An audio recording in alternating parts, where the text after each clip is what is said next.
All right, welcome everybody. Please sign the attendance sheet, which is linked in the chat. For interpreters, please dial into 347-966-4114. The conference ID is 780-089-450. Unfortunately, we only have Spanish translation tonight. And if the interpreters could please interpret those instructions. Buenas noches a todos.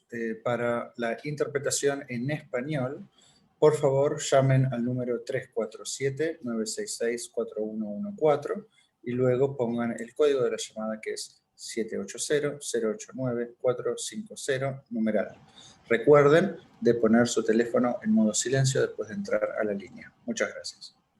And could you please just translate to ask them to sign the attendance sheet as well, which is linked in the chat.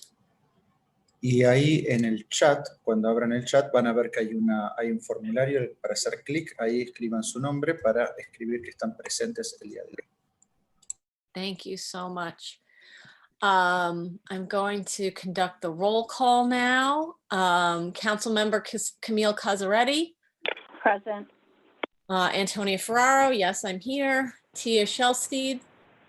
Present. Bess Abrams. Bess is here? Did I hear Bess? Yep. Okay. Kimberly Scott. Present. Katia Rumbert.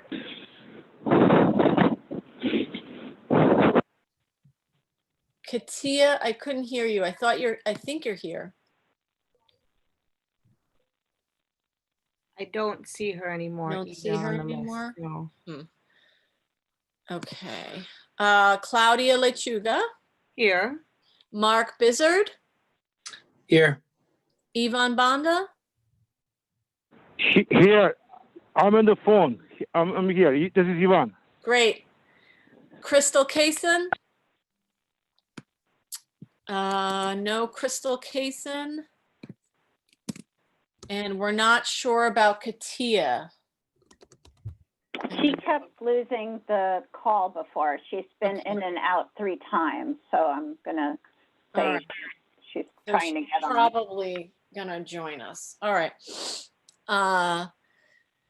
Okay, thank you so much for coming to the District 15 Community Education Council meeting tonight. We appreciate your time and we're glad you could join us. For those of you who are new to CEC meetings, there are 32 CECs throughout the city, plus 4 citywide councils. Each CEC represents a community school district and each is made up of 11 volunteer members, 9 of whom are elected by PTA leaders in the district. The remaining members are appointed by the Brooklyn Borough President.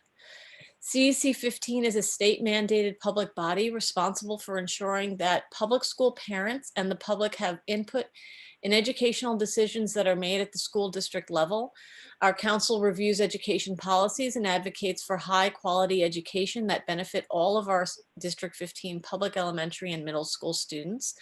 There are 35 elementary and middle schools in District 15.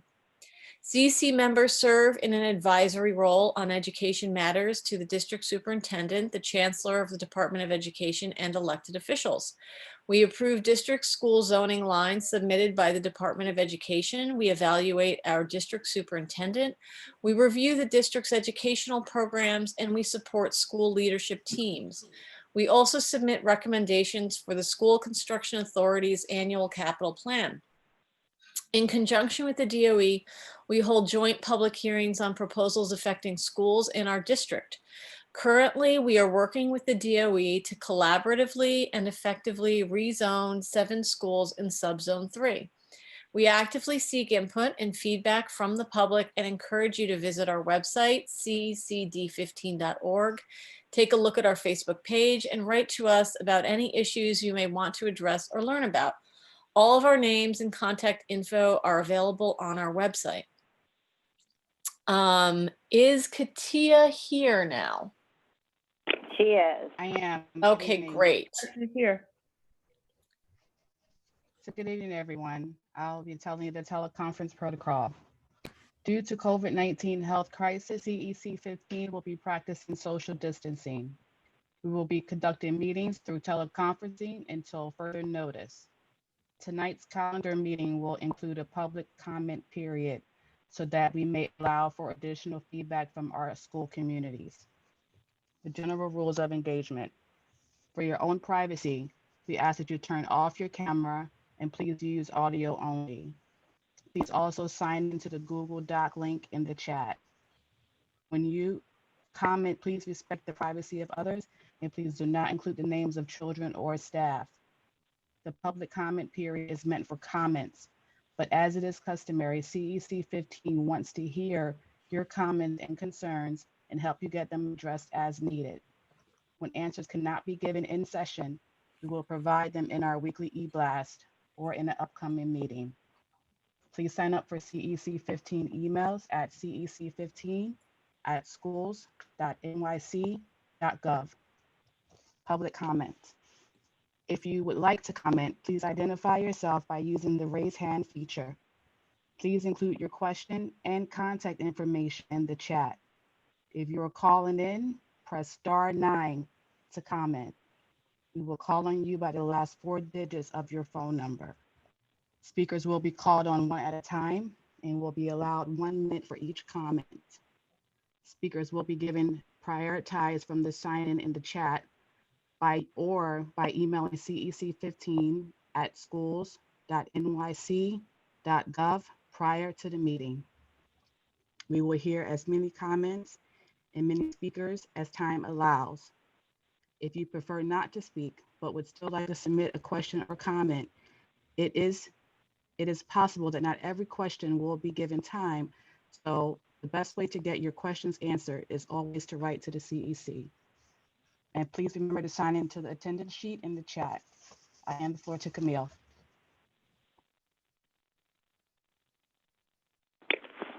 Thanks so much, Katia. Welcome, everybody. Welcome to the CEC 15 November calendar meeting. Thank you for taking the time to join us this evening. I am Camille Casaretti, the president of CEC 15. We're nearing the end of this school semester, and it's been a bumpy start, but we are still going strong. Currently, the city is still below the 3% COVID threshold, and schools are remaining open for the time being. We've had people asking what the new schedule will look like in these coming weeks. Will students be offered more days for in-person learning? Will we go fully remote if there's a surge? These ups and downs have been challenging for everyone, and tensions are high as the holidays are approaching. Don't forget to take care of yourself. Try to stay calm, get some exercise when you can, where you can. It's very important to stay healthy and strong. If you feel like you need help, please reach out to a friend. The DOE has a lot of resources to offer. You can find them on the schools.nyc.gov webpage. November is Family Empowerment Month, and the DOE is hosting trainings, offering resources, and various supports designed so that families and school staff can better partner to support their children. Learn about DOE happenings, remote learning, social emotional wellness, parent leadership, health and nutrition, free tutoring resources, and more. You can find them all in this link that I am about to drop in the chat. 1 minute. There you go. As usual, there are a lot of meetings coming up this week and in the coming weeks. This Thursday, November 19th at 6:30, CEC 15 is hosting a Know Your Rights Forum with the Mayor's Office on Immigrant Affairs. Thanks to Antonia for organizing this very important event. We ask that you please share this information with your school communities. Our non-English speaking families are very important to us, and we want to make sure that they're being properly represented. CEC 15 is currently seeking a member to represent our ELL students and families. We need your help in finding a candidate. The ELL member must have a student that qualifies for ELL status or has received ELL services within the last 2 years. If you have someone you'd like to nominate for this volunteer position, please write to cec15@schools.nyc.gov. There is a simple application to fill out that's posted on our website at cecd15.org, and an email was sent out last week. So please do help us with that search if you can. Our Diversity, Equity, and Inclusion series just finished our 6th session of 8. I'm going to drop that in the chat as well. Videos can be found on the cecd15.org webpage. Our next sessions are on Monday, November 30th and December 14th. All of these meetings are held on Monday afternoons at 1 p.m. Our next session topic is moral imperatives, orientations towards helping others, and developing concepts of social equality. We hope you'll join us for these info sessions that are packed with information about District 15's efforts to advance diversity, equity, and inclusion in our schools. Tonight, the Participatory Action Research Team will be presenting their initial recommendations on the outreach done to school communities in the subzone in the northern part of our district. They've done a stellar job at reaching as many people as possible during the pandemic, and we appreciate all of the work that they've done so far in engaging community members around the potential rezoning of the 7 elementary schools. That includes PS 15, PS 29, PS 32, PS 38, 58, 261, and 676 in the areas of Red Hook, Carroll Gardens, Cobble Hill, and Borum Hill. I will just share this link of the PAR team's website, although I'm sure they will share that with you again later tonight. We're excited to see their presentation and interested in hearing from you all on this call about your initial thoughts. Share your thoughts in the chat or during the public comment period. Know that we are available by email anytime to receive your feedback. And please do share this information with your school communities and anyone with young children who might be entering the system. If you're not already receiving CEC emails, please send us an email so that you will receive announcements about upcoming meetings. So our first speaker tonight is Meredith Kiley from the Office of School Foods and Nutrition. She's here with updates, some changes on the lunch menu, and other school foods fun. We're always happy to have her. She usually brings a ton of information when she comes, so looking forward to hearing about that. If you have questions during Meredith's presentation, please drop them in the chat, and we'll try to get you the answers as soon as possible. Meredith, are you on the call?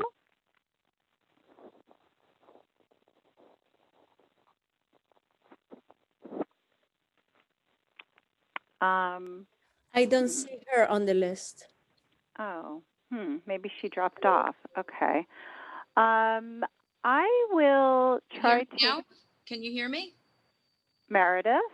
Yes, can you hear me? I can hear you. I do not see you. I know the camera function is not. Are you under, what name are you under? Kylie? Oh. There I am, M. Kylie too. Okay, great. Thank you so much for being here. Go ahead. You're welcome. I think I was muted, and thank you for that beautiful intro. You can't see me, but I hear you. Okay, so I guess I will begin with Thanksgiving. We're offering a Thanksgiving menu to the blended learners from 9 to 12 and the community adults from 3 to 5. On Monday, the 23rd, Tuesday, November 24th, and Wednesday, November 25th. We're going to be sending home a frozen meal that can be cooked at home, which consists of turkey, gravy, mashed potato, and seasoned broccoli with a biscuit, cookie, apple slices, and milk on the side.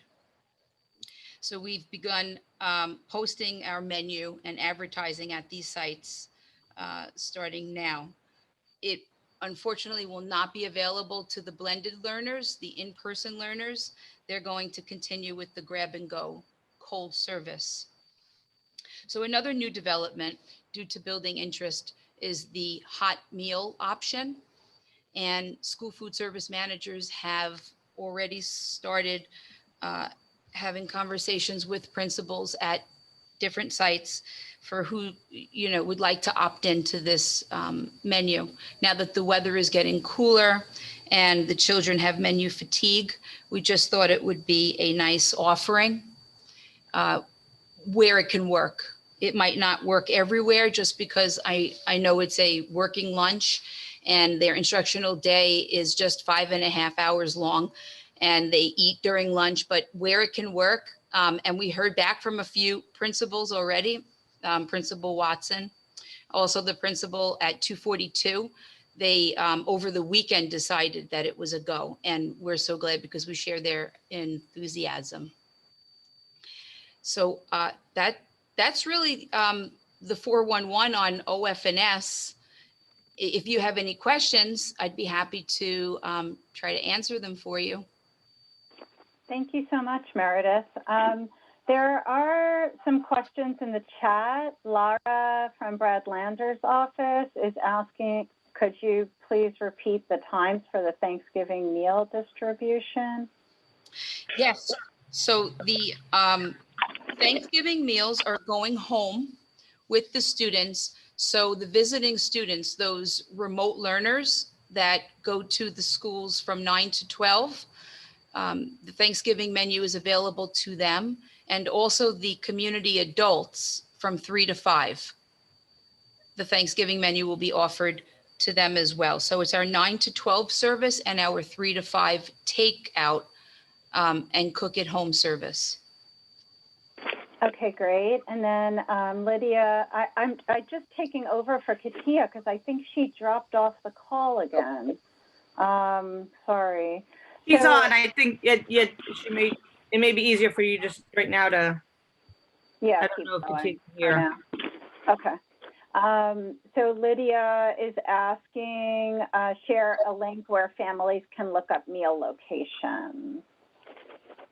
Is it on the school foods website, or what's the best way to find the district location? Yes, it is. And also the OF&S communication that I send out, it's on there as well. I specifically listed the District 15 sites, and then I shared the link where they can find a site by zip code. And it will lead them to, if you provide me with your email address, I'd be happy to forward that email to you, and then you have it all one-stop shopping. We'll send it to the public tomorrow. Okay. And I dropped the link to the school foods website in the chat. Thank you. Great.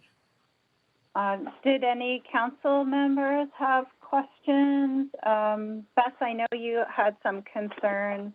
Did you want to ask your question, or?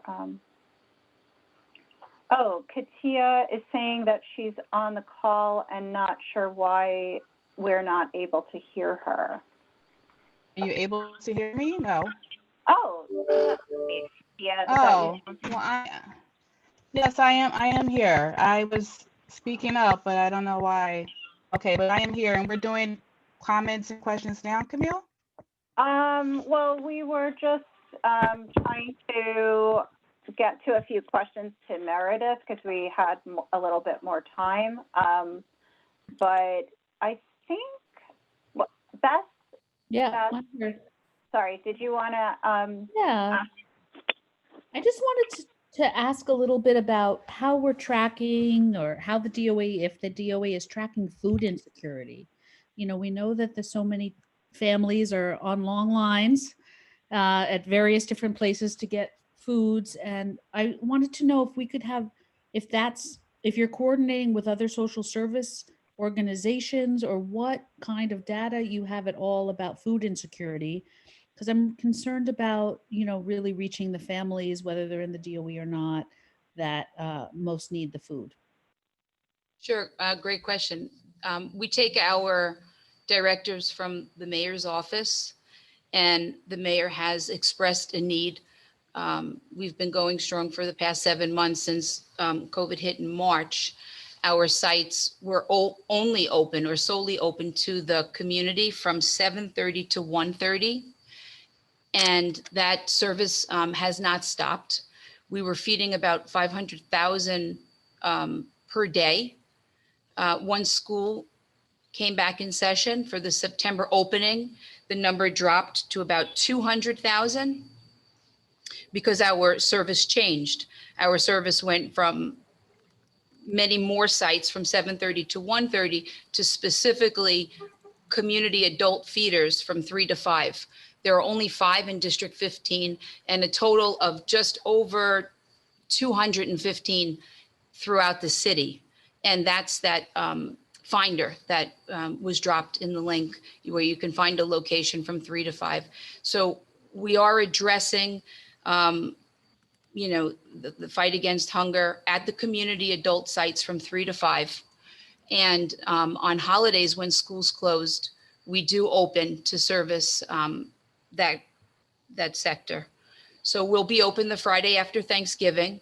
We'll be open Christmas Eve. We'll be open New Year's Eve.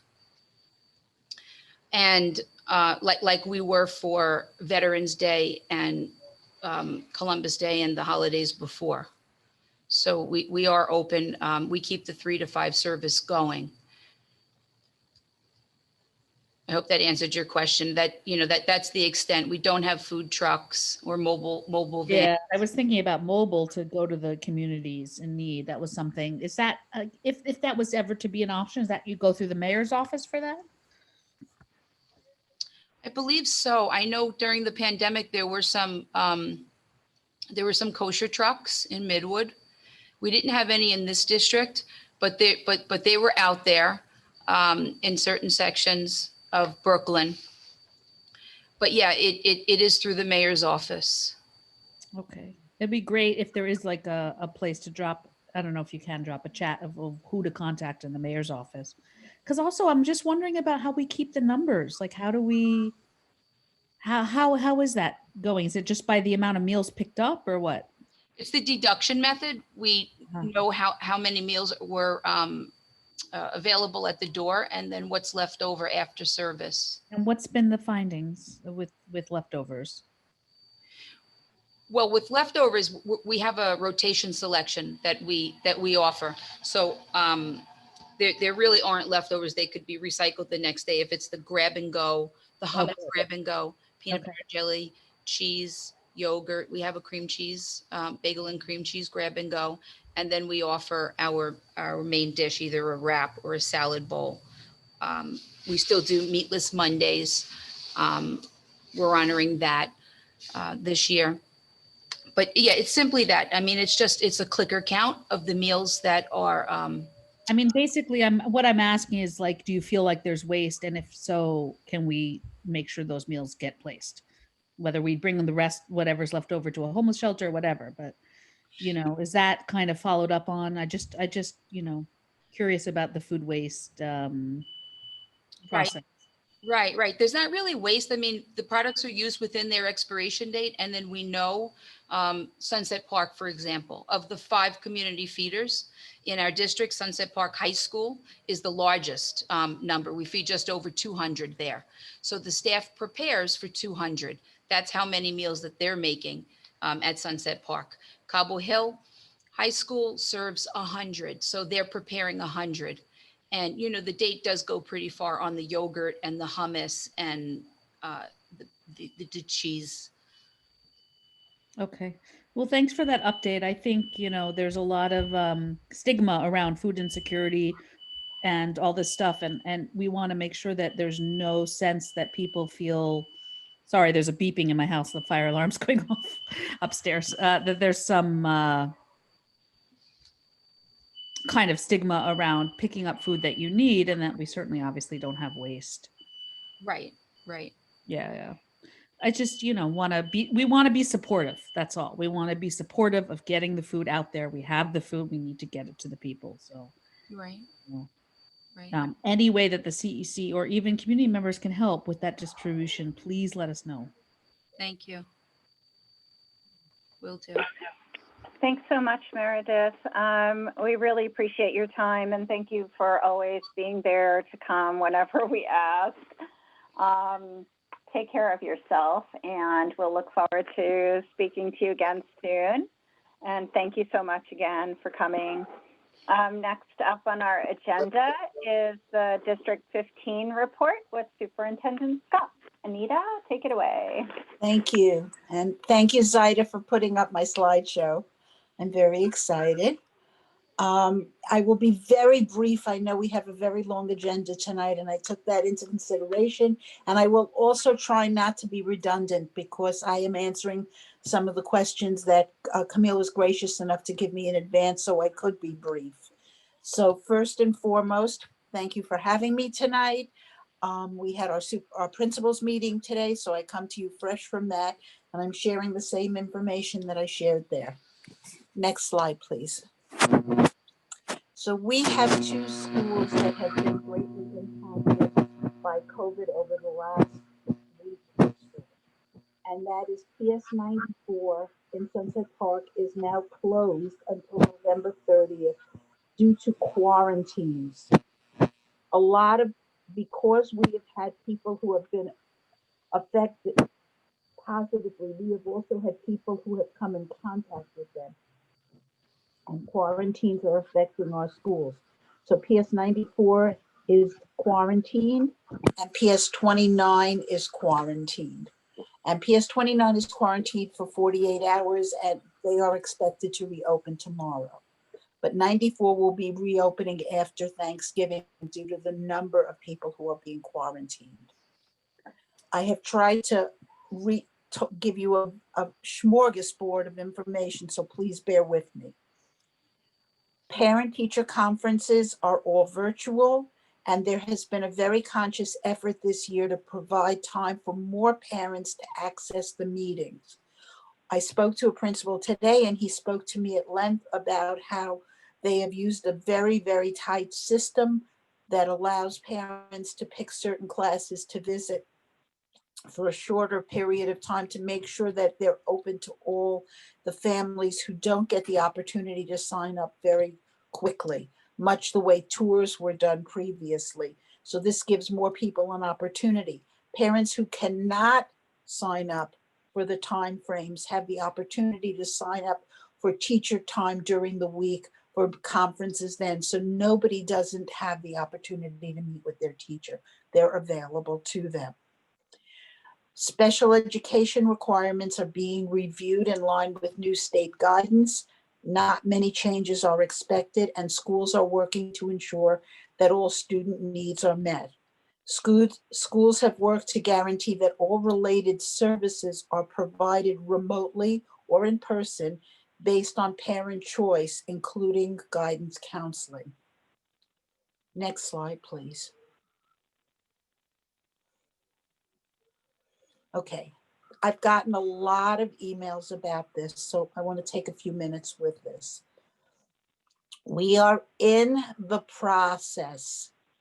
We are in the process of revamping based on the opportunities for families to reselect a model.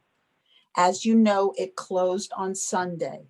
And so now principals are getting the information Monday, getting the information as to which families have chosen remote, which families have chosen blended, and they are revamping their programs. Many schools are now going to combine some classes and offer more days of in-person learning. I have been pushing all along for a 2-cohort model, and more schools are moving to a 2-cohort model. Some of our schools are already offering this option, but we always have to take into consideration 2 key variables. One is the number of students selecting remote learning so that there is room for kids to come in more frequently. And two is the COVID CDC classroom requirements. Schools have a finite amount of space and they can only limit and admit the kids that will fit that space with the adults. And there are very clear guidelines around this. Some parents have asked about 5-day programs, and some schools are already offering 5-day programs for 12 to 1-to-1 special needs students, and more are seeking to expand these services to other students, including ENLs and some early childhood students, if they can do it. So these are the things that your principals are thinking about and trying very hard to do. Please note that Little Brooklyn Pre-K, our district pre-K sites, are offering a 5-day-a-week pre-K program already and have been all along. So this is something to think about.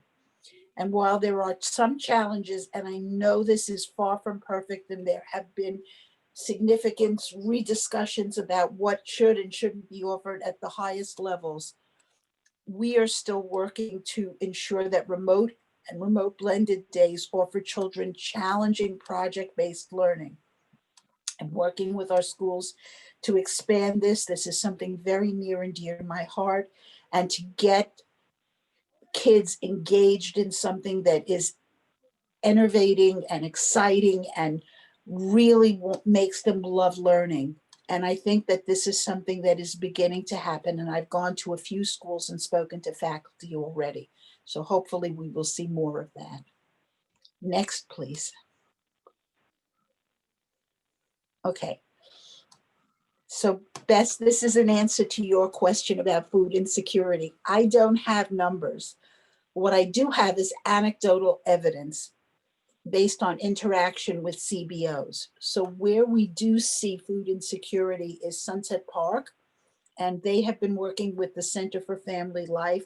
And I had mentioned this previously, but thanks to wonderful donations, the Center for Family Life was able to expand their days. So they were originally doing 4 days a week. Now they're doing more. They are able to give out food on Fridays so people have food for the weekend. There has been a lot of food distribution.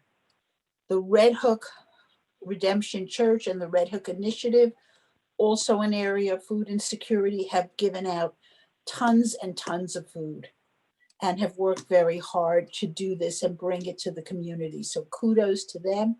Again, areas of food insecurity and a degree of comfort in knowing that the community is working together to support each other. Next question was about ventilation.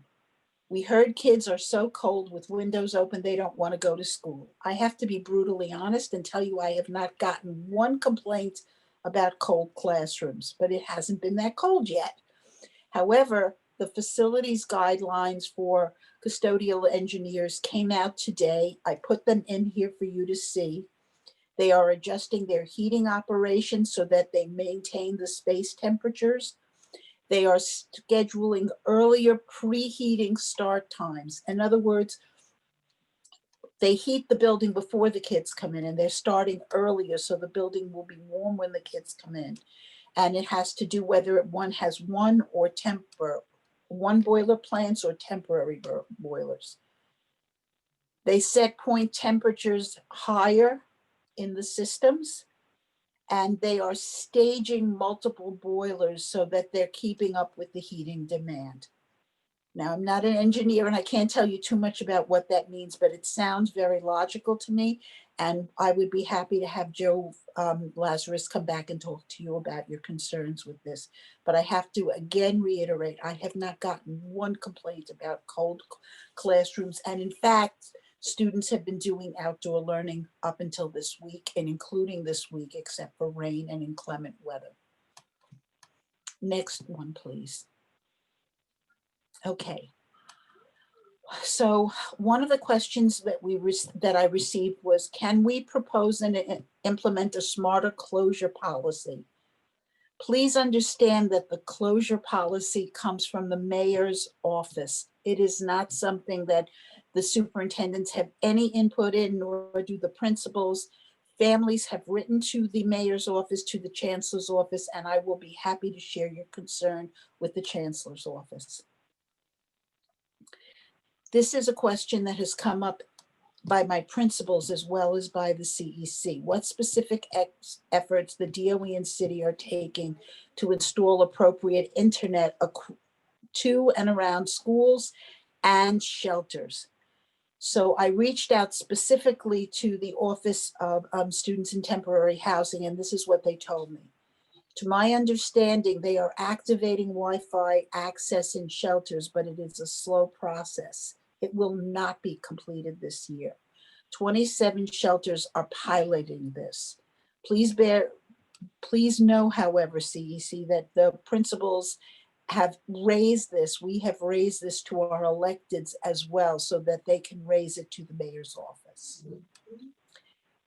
This is something that has come up from principals in other places. There was that article that said that the city has lost 30,000 kids. It's not exactly the case. Yes, they have. But what they're seeing is that student register loss is, in our district specifically, is highest in our most affluent schools. Many of the parents, however, acknowledge that this is temporary. Parents have moved out of state and have put their kids in schools out of state. I had a whole conversation this week with a parent over email whose son is going to private school in Vermont right now, but she's committed. She's like, I want to make sure he's involved in the application process for middle school. So that is something that's impacting this.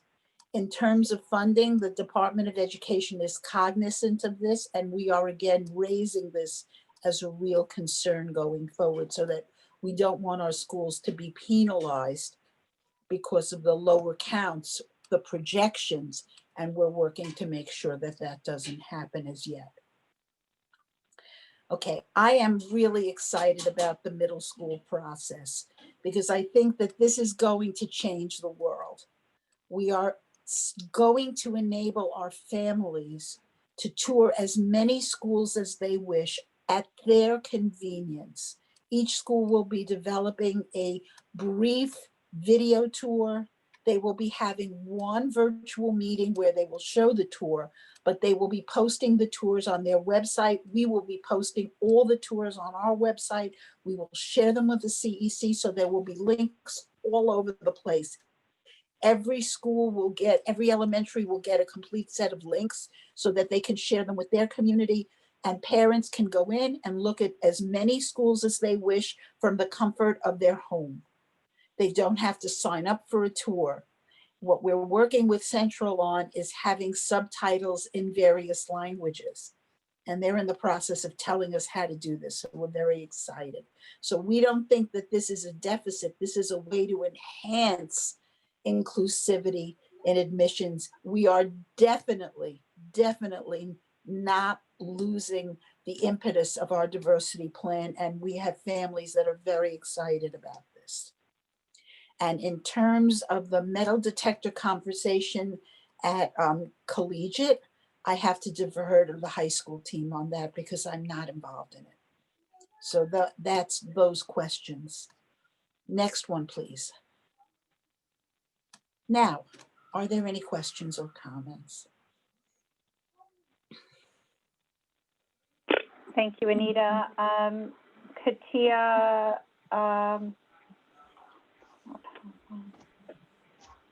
Katia, do you I'm want to? here.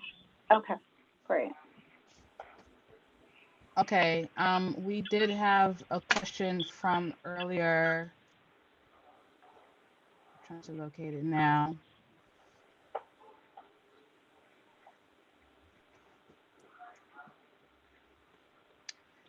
Okay, actually, what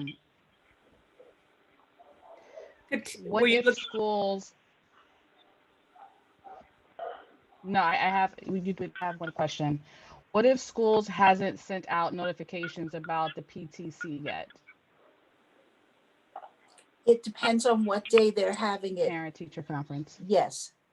If they tell me which school, I will reach out to the school and find out what's going on for them. Most schools have sent out something. Okay. I'm looking through and I'm not seeing. Okay, there's another question. Will there be sibling priorities for middle school admission this year? To From my Joyce. understanding, it has not been formally confirmed, but we've had discussion and the expectation is yes. We will continue the sibling priority and the twin priorities, yes. Thank you. Thank you. What is the progress on technology? We are still hearing reports that many children still don't have devices in addition to the connectivity issue. This is difficult because we have ordered 100,000 Wi-Fi equipped iPads. Schools are giving out what they have in terms of not Wi-Fi equipped. And there have been donations made of hotspots that are being given out. However, the delivery of the iPads is quite slow. We were expecting that they would be delivered, the earliest would be sometime this week, so we're hoping to start getting them now. But there is no expectation that we would get them any sooner, unfortunately.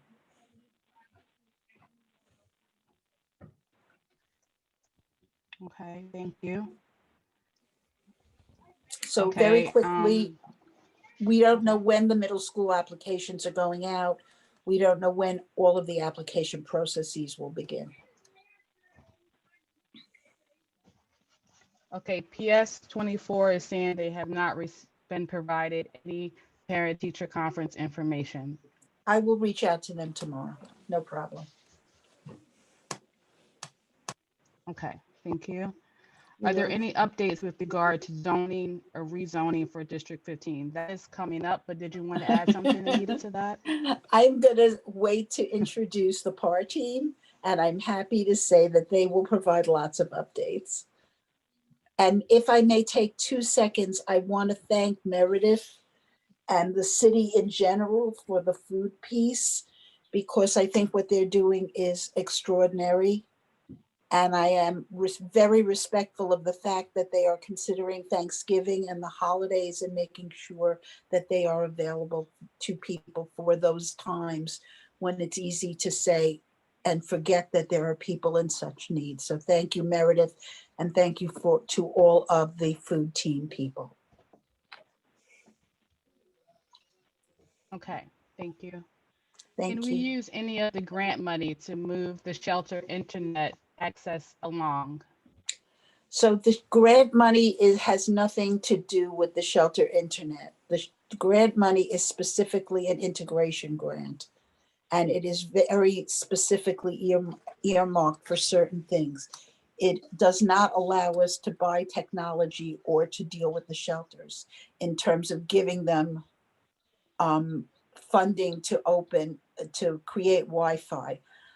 I don't know enough about technology. I'm going to be very honest with you. I don't know enough about technology to understand why this is such an issue, because it seems to me that we have hotspots all over the place in the city. We have those kiosks near the bus stop that have high Wi-Fi, so it would seem to me to be easier. And this is something that I would strongly suggest is brought to the mayor's office. Okay, thank you. Okay, when will students be applying for middle school? We don't know yet. We haven't been given dates for the middle school application process, so nobody has lost out on anything. Don't worry. Okay, thank you. There are You're two council welcome. questions. Camille, would you like me just to go into them, or we have some more time left for public comments, but I'm not seeing any hands raised. Katia, I actually have a question that somebody asked me. I will just drop the question in the chat, and then whenever, if you want to continue going down the line, do as you like. Okay. So I will go back up to, can CEC 15 offer hotspots in homeless shelters? You know what? I don't know, but it seems like a good idea. Does anybody have a rough sense of how much a hotspot costs? I will look into I it. do not personally. I just wanted to find out if that was something that you would be open to, or that you think that would be an option. So I'll find out what the cost is and we'll discuss it. Thank you.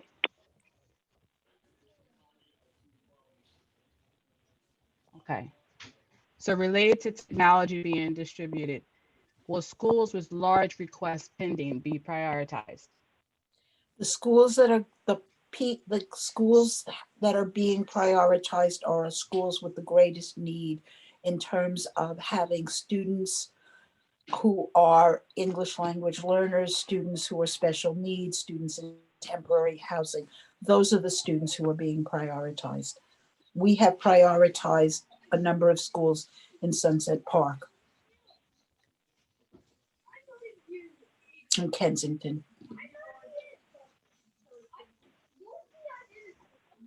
Is that good for you, Claudia?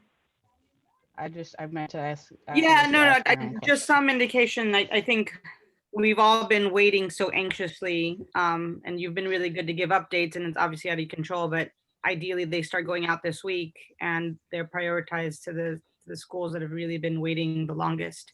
So Claudia, the ones that we prioritized are 24 and 94 as our biggest concern. Yeah. Because I think they absolutely need it the most. They have kids in real need. Yeah. And we picked them. So those are the two that I like starred and wrote in big letters and all of that. And there are a few more, but those are the two that stick out in my head. Yes. I appreciate that. Yeah, that those come to mind of just really, really large needs and a lot of open where it's prohibitive for kids aren't able to join classes or any learning capacity because of that right now. I want to add something if I may, and it's old school, so forgive me, but one of the things that I spoke about at the principals conference today, and my principals, God bless them, are so incredibly excited just to do anything. And they are preparing materials to give kids to take home should we have to go remote. They are preparing paper materials until kids get things. We talked today about ensuring that kids have the basics, because we can't assume that kids have the basics in their homes. Many of our students are doubled up. You can't assume that a child has a box of crayons. You can't assume that they have glue stick or scissor or whatever they might need, or pencils. And so one of the things I reminded the principals of today is to work to ensure we have grab and go bags for all the kids who need it. Thank you, Anita. Okay, we have another question for you. Are schools also being given guidance, additional guidance to address the tech setup and troubleshooting needs? Thinking around Yes. train the trainer or tech corps possibilities that schools can access to help with capacity. Our BCO is doing an excellent job of this.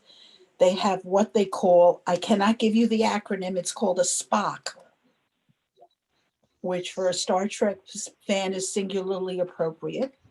But it is in fact somebody who's a tech master, and there's supposed to be there's a bunch of people at the BCO level who are training people at the school level. Yes. Okay, thank you.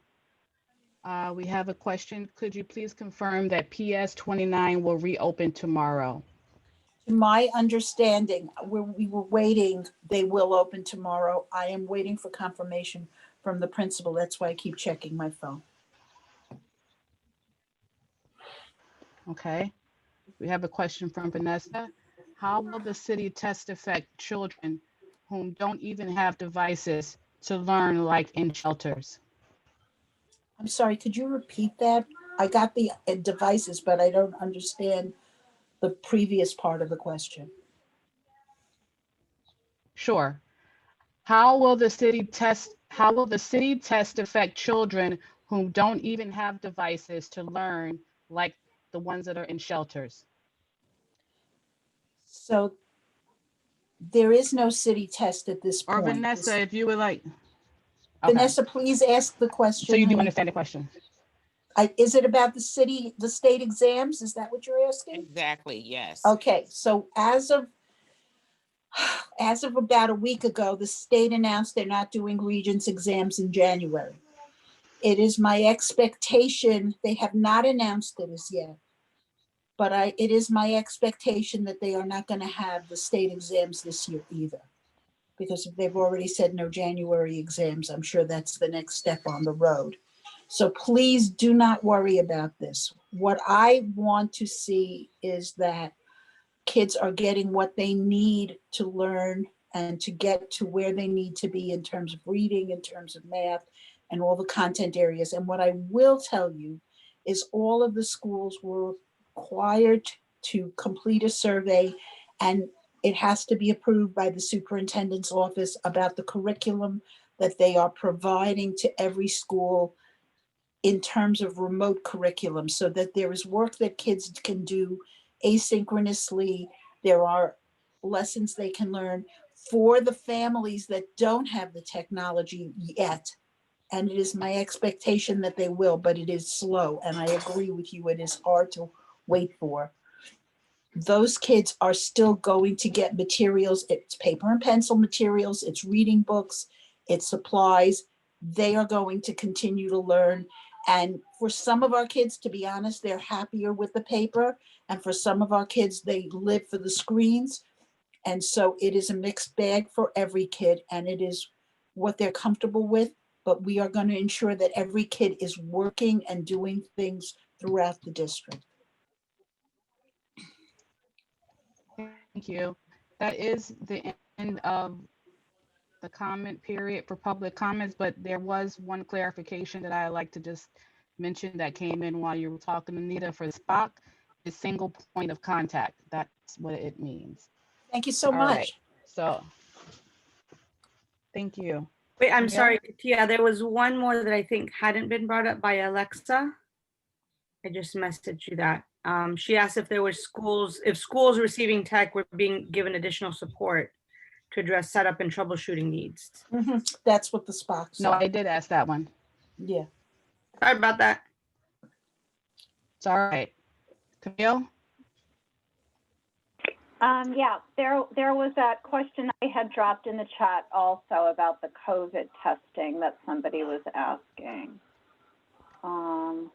No, I'm just saying that we're on to council time for question and comments now. And if you want to do a roll call or Antonia? Sure, let's do it as a roll call. May I go? Sure. Okay, great. So I'm just going to read that same question that went into the chat. So regarding COVID testing, what are the repercussions for those that don't opt in? In-school testing is being reported as random, but for testing to be random and results to be statistically significant, all students and staff in buildings must have an equal probability of being chosen for testing. That's not the case if parents are able to opt out. Mara, I recognize your question anywhere. It's a great question, and it's by somebody who's really statistically savvy, and she's right. Right now, the way it works is that an adult or a child, well, first of all, let's start with the little ones. Parents have the right to say they don't want their child tested. At this point in time, there is no repercussion. The child is simply not tested. The same thing holds true for teachers. They have the right to say that they do not wish to be tested. However, they're encouraged to go to their own doctor to be tested. And to be honest, we encourage all parents to have their children tested if they're concerned. But right now, no, there are no repercussions. There is no punishment. And some parents, I have to say, some of my Sunset Park parents have been very fearful of this. They were afraid the children would be thrown out of school. They were afraid their children would be forced to go remote, and none of that has happened as yet. That doesn't mean it won't eventually, but as of now, that's where it stands.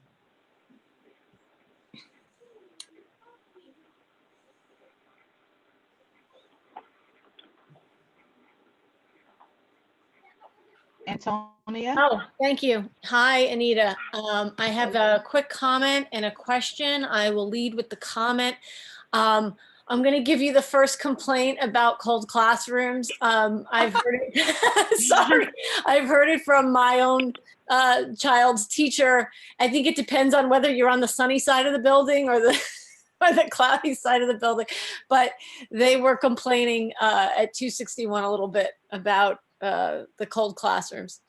I think So my question is, so it's very exciting to contemplate what ideas from this period of remote working and learning that we will incorporate into our lives post-pandemic, like the video tours. So I'm wondering if there's any thought to keeping the option to have virtual parent-teacher conferences. if it were up to me, I would completely keep it, and I would guess that that's going to be also one of the things that's going to continue. I've been in the Department of Ed for 36 years, and all I can say to you is the virtual parent conferences, the ability of people to come to a CEC or PTA meeting virtually, the ability of people to schedule a 10-minute meeting with a teacher virtually is such a wonderful opportunity. I think these things are not going to go away. I think the tours are not going to go away. I think the virtual meetings are not going to go away, because in all reality, our lives are so busy and complex that this makes it really either easier. This is 21st century learning, and people are not going to go back to, you have to come to the school. There are some parents who will become more comfortable coming to the school, but again, if you can do it virtually and you don't have to drive and park, I mean, there's so many ramifications to this in terms of thinking more green and everything, that it really makes sense to keep it. So I think those are the things that are going to stay. Absolutely, Antonia. Thank you. Katia? Hi.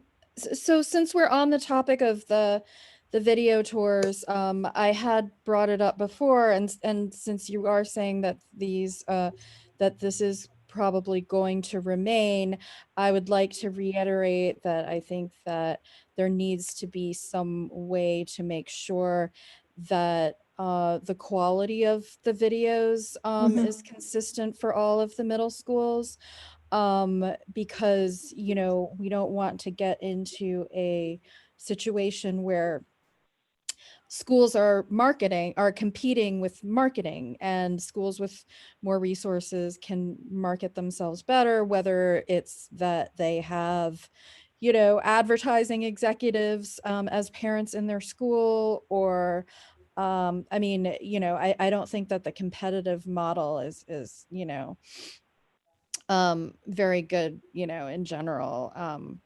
But as a video professional, I would like, I'm very sensitive to how quality can vary depending on expertise and resources. So one of the things that we have at Brooklyn North at the BCO that is really excellent, we have been working with BRICS, which is the Brooklyn, I'm going to get this wrong, the Brooklyn TV station, and they have been wonderful. They have been screening content that we are sending them from Brooklyn North.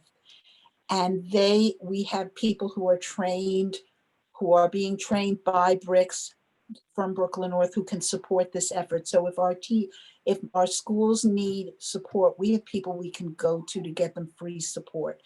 The other thing, I'm going to be honest with you, I agree. I'm a printer's wife. And when schools started printing their own brochures, I would look at some of the brochures and wince, and others go, expensive.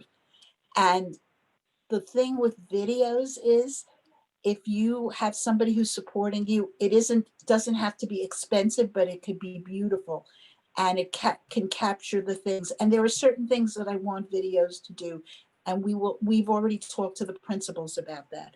I want videos that capture students talking about the school, parents talking about the school, the community talking about the school. I want them to be able to see the building, but also to see the kinds of work that happens. That's the concern that I have. Flashy, I love flashy. I'm a little kid. I like beautiful. So we will support schools, and we will reach out for help to make sure that they're getting what they need, so that it isn't competitive, because our schools are wonderful and they each deserve to be seen in their best light. Thank you.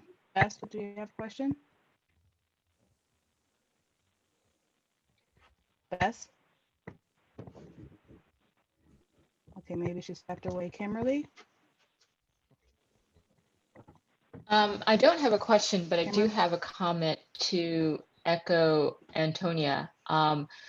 This will be your second complaint of cold classrooms.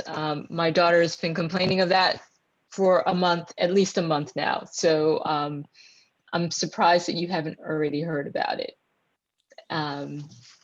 Just letting you know that it is an Kimberly, issue. which school, please? 88. Thank you. I will talk to the custodial staff at both schools, 261 and 88. And if anybody else has a complaint, please let me know.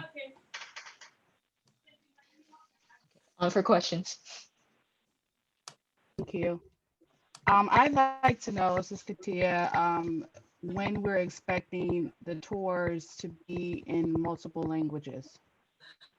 So I spoke to the Office of Enrollment, and they told me that there is a protocol and that they would give me the information so that you could do subtitles in multiple languages.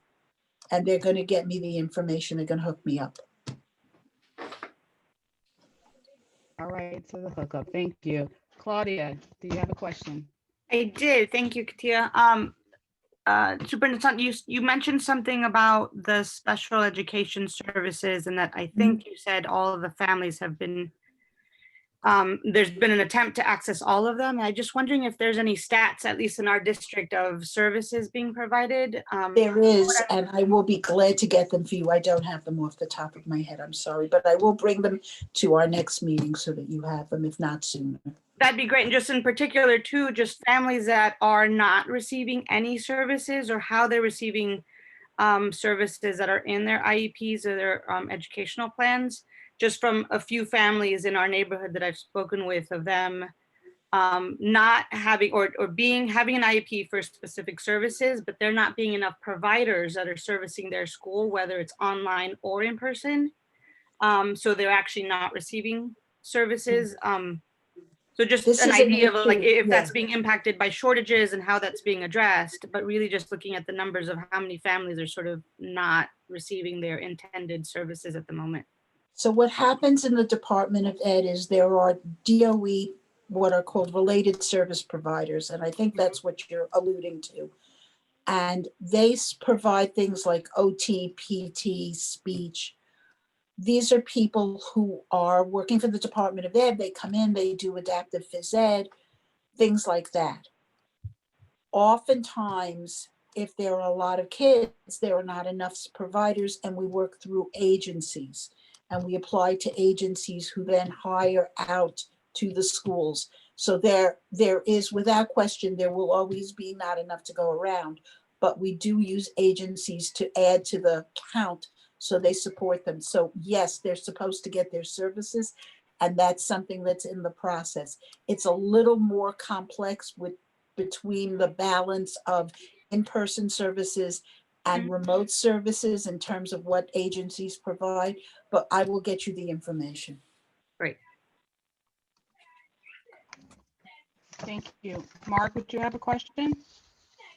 No, good evening, Superintendent Scott. I do not. All my questions were answered in Superintendent Scott's preamble. She caught mine early, so thank you very much. My pleasure, Mark. Thank you. Yvonne, would you have a question? Yeah, well, actually, I was just tying along Claudia's question about the services, special education services, and my question was going to be about the in-person. I mean, there is any numbers, or but I think you kind of answered it. But I just want to have a better picture of the schools. I don't know, whatever you have at hand. I absolutely will get you the numbers, but again, in related services depend on two things. They depend on if the child is a child who is in school for blended learning, then they have the opportunity to get related services in school, or they still have the opportunity to get related services virtually. The same holds true with remote. As I said before, it depends on what's being offered at the school and how they arrange it. And I will get you more information. Thank you. Thank you, Anita. You're welcome. Yeah, Thank I do have a you. question. This is Vanessa McKnight. Referring back to children who don't have devices, whether it's in a shelter or just they don't have the devices as of yet.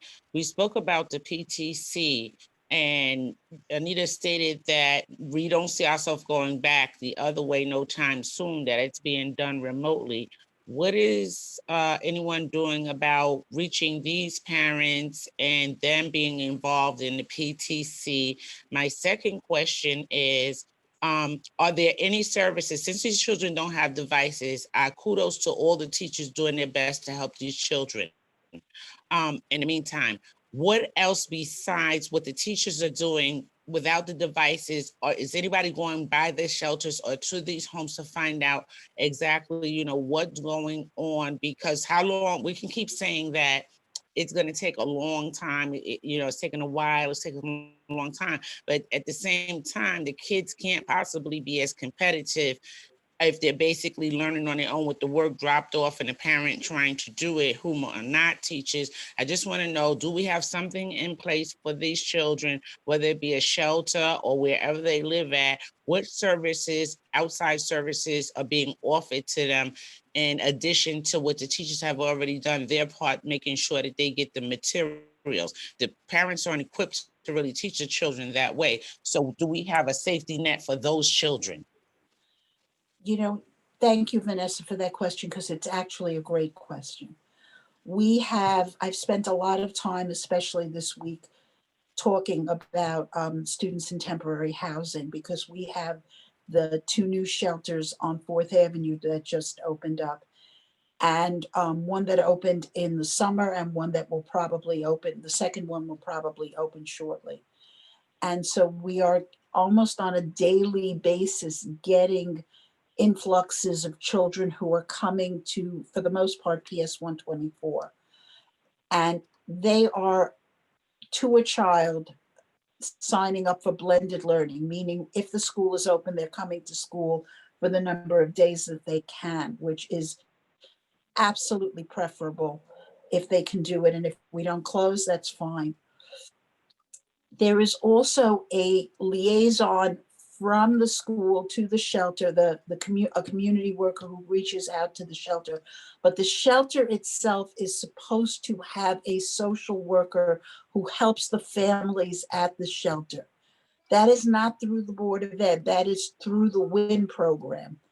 And they are supposed to have that. And the school can reach out to this social worker to help the students with what they need if they're not seeming to be comfortable, if they need materials, if they need that, and they develop a relationship. I can tell you personally, I can use 124 as an example because there's a physical closeness there, that people from her school, the principal herself, has gone to the shelter to check on kids, make sure they're okay, and do what they need to do to support them. It's not a great thing, but we are prioritizing them to get their devices first. And we are prioritizing them to get the devices that have Wi-Fi so that we don't have to wait for Wi-Fi to come into the shelters. That's what's happening. These kids need the support. They are in trauma, but they are also, and this breaks my heart, the kids who are in shelters are not often local to the school. They can come from all over the city. Shelter families are moved around quite a bit. And so they could be in another borough and being bused to the school. It is a very complex situation, and much of it is completely out of control of the Department of Education. So how will y'all be grading these children to go to the next level? Say a child is in the third grade, we've already that we know this year there will not be a test given, which is correct. I feel is the correct thing to do. But what are we doing? Already we knew remote went out last year and we went a whole system and we still haven't done anything to get these children who have the very least, a device. I mean, I'm listening and nothing sounds like it's moving forward for these children. It's sad. Vanessa, there were devices given out last year. There were devices given out last year. The thing with devices, they gave out 300,000 devices last year. 300,000. What happens with kids who are being bounced around is that sometimes they stay at a school, sometimes they go to another school. Sometimes, if any of you has a kid who has an iPad, you know that it's complicated because they need a case, they need other things, and they need them to hold up. Devices used by children don't often hold up as well as a device used by an adult. I have an iPad that I'm talking to you on, but it's sitting on my desk. I'm not carrying it around the house. I'm clear on that, Anita. I have 2 grandchildren, so I know we've bought several. Yeah, exactly. We're able to So do that. But what I'm saying is that so we are prioritizing. and I'm passionate about this. I just don't see that I help is know, coming. honey, I know. And you're right to be passionate about this. I am working very closely with the head of Students in Temporary Housing for the BCO, Wayne Harris, and he and I are trying our best to ensure that the kids get what they need. We have prioritized them. The city has prioritized them. But right now, we're still waiting for the devices to come. Anita, I'm wondering if maybe you can speak with Vanessa after the meeting or at another point. I'm happy to do that. Conversation I'm happy to do that anytime. Okay. Vanessa, I hope that works for you. Absolutely. Thank you, Katia. We have to move forward. Oh, no problem at all. We have to move forward so we can listen to the PAR team. Camille, would you like to introduce them? I think Anita was planning to introduce them.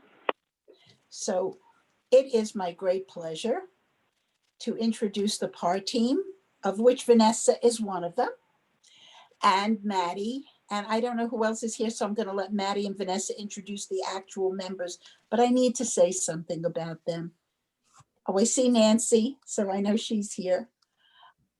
I have to tell you that these are some of the hardest working, most committed people who care so much about really understanding our communities and really reaching out. They have done some amazing work.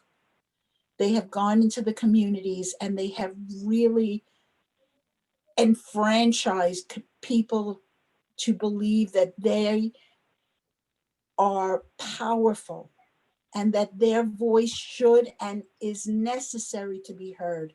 And it's about damn time. And we are so proud of the work that they're doing. They went out into the community, they brought information, they served as leaders, and they did great work.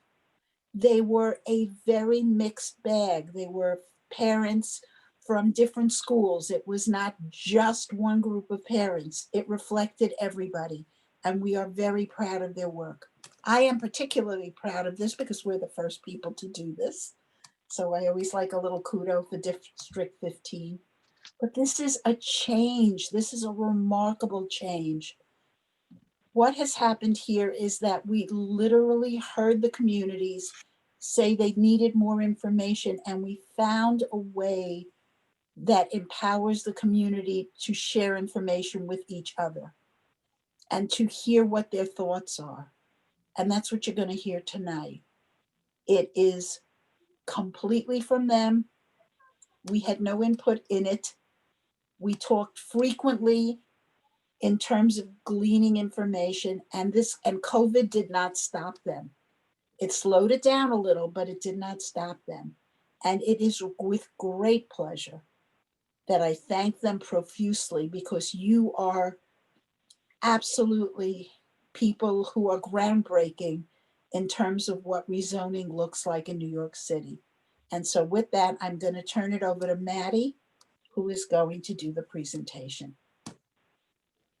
Thank you. Thank you so much. Hi, everybody. We are so glad to be here and to be getting this opportunity this evening to share our work with you. Thank you, Superintendent Scop and District 15 for the support to do this work. And thank you to the CEC for your support as well, and for having us here and making this space for us tonight, for all of us. We have a lot to say. And we know that many of you who are here have been to countless town halls and CEC meetings and community meetings and Zoom meetings. Now we're all on Zoom together to kind of talk about this rezoning over the past year and a half or so. There's a lot of care here in this space tonight and in our community around this topic. You know, for us, as part of this process, we've spent the past 6 to 9 months working hard and gathering perspectives and experiences, dreams and desires from across the community around these questions, around understanding rezoning and understanding equity and how the two fit together, and just what our experiences and dreams and desires are around schooling for our children and for our communities. And we've really grounded our work in and with the communities that are too often left out of educational decision-making processes. So we invite you, we're going to share a lot. We invite you to kind of be here, be open, and to hear the perspectives we've been working so hard to include through our work. And we thank you in advance. We're grappling here tonight with we're going to share with you all the ways that that this thinking about the rezoning is kind of a gateway into grappling around some really tough issues. So we thank you in advance for listening. And I'm going to share my screen. If you'll just bear with me for a moment. And so tonight, in terms of technology, we're going to be sharing screen and some audio, and we do have to bounce between a couple different slides, two presentations at one time. So you'll just bear with us. You know, we're doing our best to figure out this Zoom world. If you can't hear something, you let me know. And then we'll try it again. This presentation tonight is going to be a presentation of many voices, and many of us from the PAR team are here tonight. And it is a presentation of the District 15 Participatory Action Research Project, which, though it is participatory action research is what I do, I still can never pronounce it correctly. So it's much easier to just call it PAR. And that's what we do, the PAR project. Participatory action research is an approach to research or producing knowledge, making meaning, where those who are most impacted by a question or a problem or an issue are the ones who lead the inquiry from soup to nuts. So in PAR projects, we're guided by the principle, nothing about us without us is for us. In this case, community members who are connected to the impacted schools and communities surrounding the schools in the rezoning of Subdistrict 3 have come together to help build a deep community grounded vision, with attention being paid to centering Black, Indigenous, and people of color communities who have historically been underrepresented in educational decision-making. We, the District 15 Subzone 3 PAR team, are a group of community members, again, from across these impacted communities, and we meet weekly. We've been working really hard. We've been working collectively across a lot of differences between us in the group and across our different communities to figure out what does educational equity mean to our communities and how does rezoning fit in. So we're going to introduce ourselves now to you, and then we will launch into the presentation. We're not all here, but those of us who are here are going to introduce ourselves. So PAR team, can we just introduce ourselves one at a time? Just say your name. Yes, hello, my name is Esther Fasal.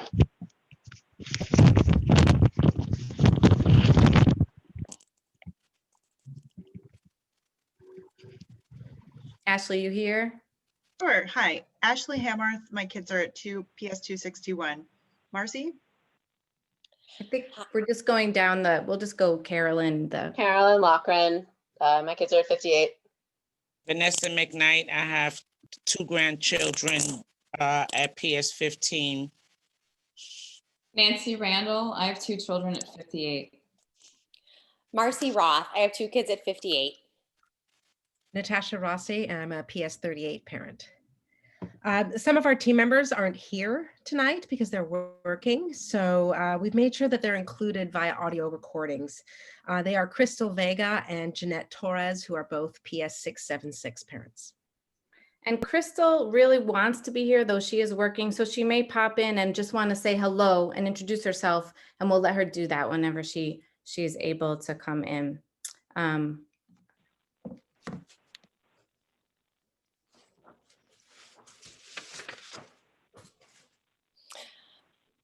All right. Hello, everyone. We're glad to be here.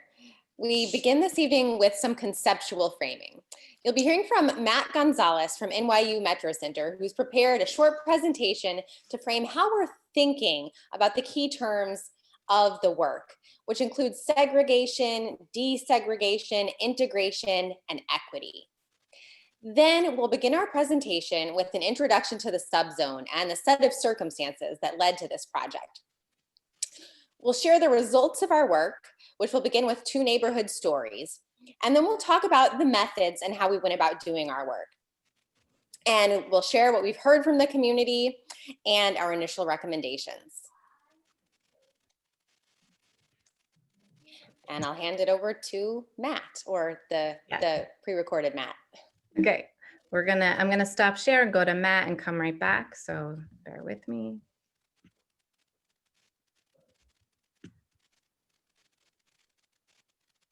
Nope, the same share, just have to go like this.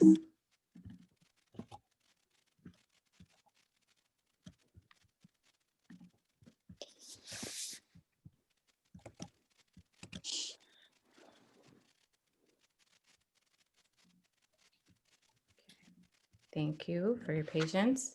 Here we go. So Matt couldn't be here tonight. He had a conflict, but he's been part of this team. Matt Gonzalez, who's the Director of Integration and Innovation Initiative at the NYU Metro Center. And so he prepared this short presentation. Let me know if you can't hear someone right away. Good evening, everybody. My name is Matt Gonzalez. Sorry I can't be with you in person. I'm at another meeting right now, but I really hope my short presentation is really helpful. Have a good evening and enjoy. You can hear, right? Yes, we can. Thanks. Yes. So I know we're here to talk about the District 15 PAR rezoning, and in the context of that, there certainly has been a lot of conversation about what this means for integration. And so before we kind of move in that direction, I want folks to think a little bit about 2 different ways to consider these terms that we throw around. So we really often use desegregation and integration interchangeably. And what I want to suggest is that we really think of these things separately, especially when we're talking about public policy that's going to impact what's going to happen to young people. So when we're thinking about desegregation, this is really about an acknowledgement and an understanding of the historic impact of racist housing and school policy that has built a legacy of segregation across this country, but very much in New York City through various mechanisms like housing, like the drawing of district boundaries, like the use of exclusionary admissions policies. And so when we think about desegregation, it's really about identifying and dismantling policies that facilitate and perpetuate and support segregation. That also includes the implementation of policies that facilitate and support diversity and access and mobility. And so that's really on one side of this conversation. On the other side, we really want to think about integration as like, what happens when you get a diverse space? What are the conditions you've created to ensure that we can reap the full benefits of a diverse classroom? And so that includes the equitable funding of all schools and communities, right? That includes the implementation of restorative practices, of culturally responsive and sustaining pedagogies, of anti-racist teaching and anti-bias practices and training for all folks in school communities. And really a commitment to universal design as a lens through which we build curricular pedagogical decisions. And so those two, ideas, desegregation and integration together, are really about what are at the root of this goal. And so when we're thinking about policies, we should consider which of these are going to achieve the goal of desegregation and or integration.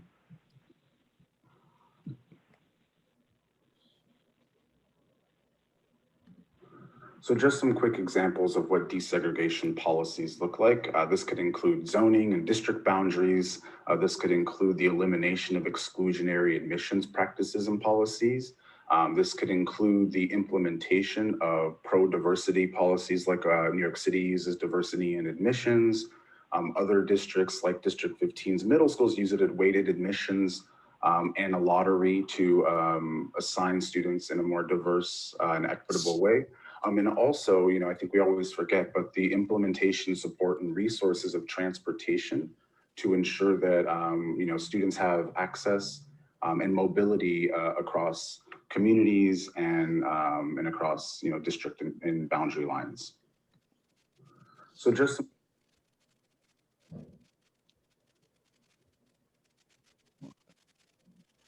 And when we're thinking about what are policies that help us achieve integration, that's really about thinking about culturally responsive and sustaining educational practices, anti-racist, anti-bias training for educators, restorative transformational justice work, the implementation and assurance of resource equity, but also the inclusion and the priority to ensure our teaching workforce is representative of our student population, which in New York City, but also across the country, we do not do that.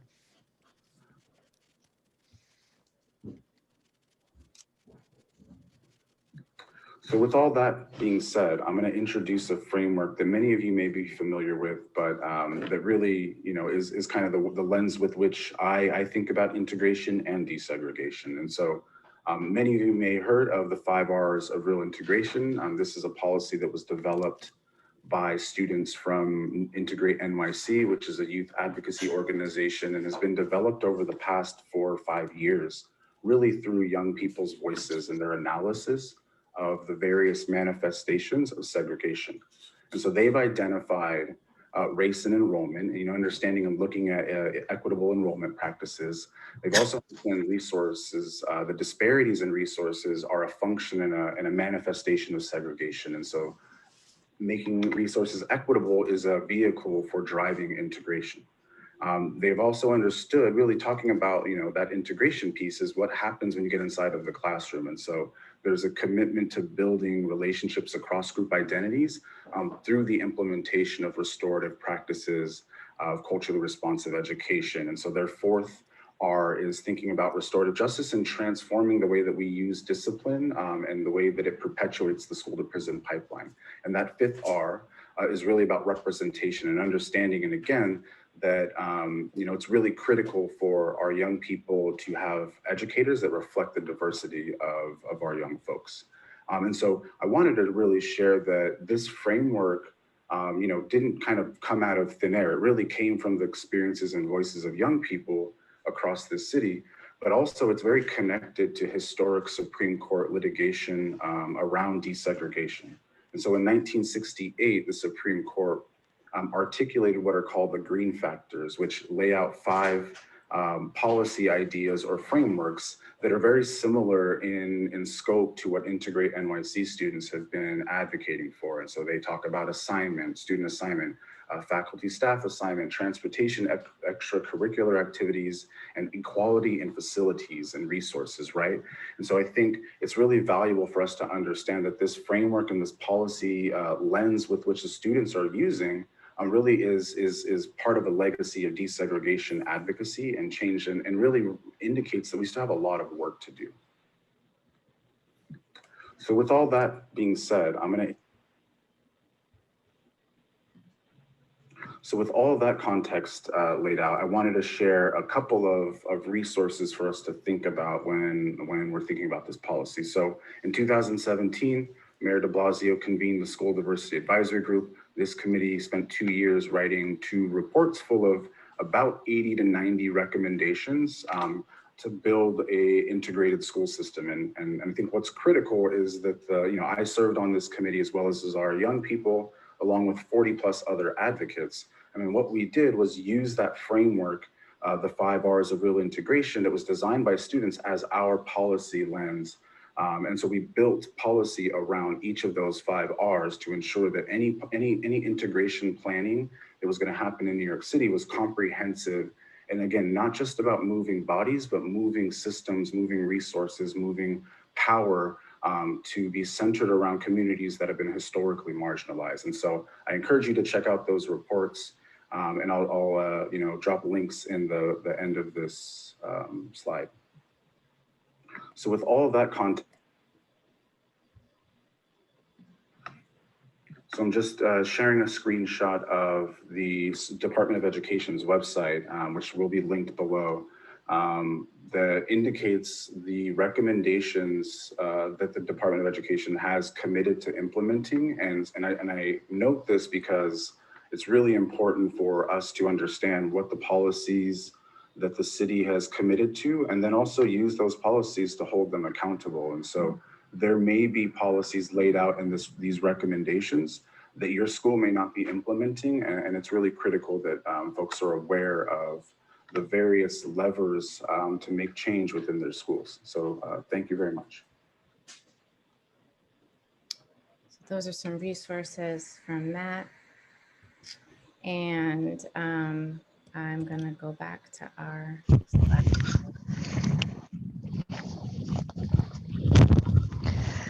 Yes, hello everyone.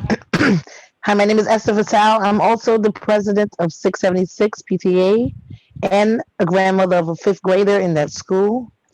And this peer project focused on 7 wonderfully zoned public schools located in subzone 3 of District 15 that included PS 676, PS 15, PS 29, PS 32, PS 38, PS 58, and PS 261. This rezoning was launched because of a new building annex at PS 32 to reduce overcrowding at PS 58 and PS 29, and to address segregation across our schools. This is a chart that shows how full each school is.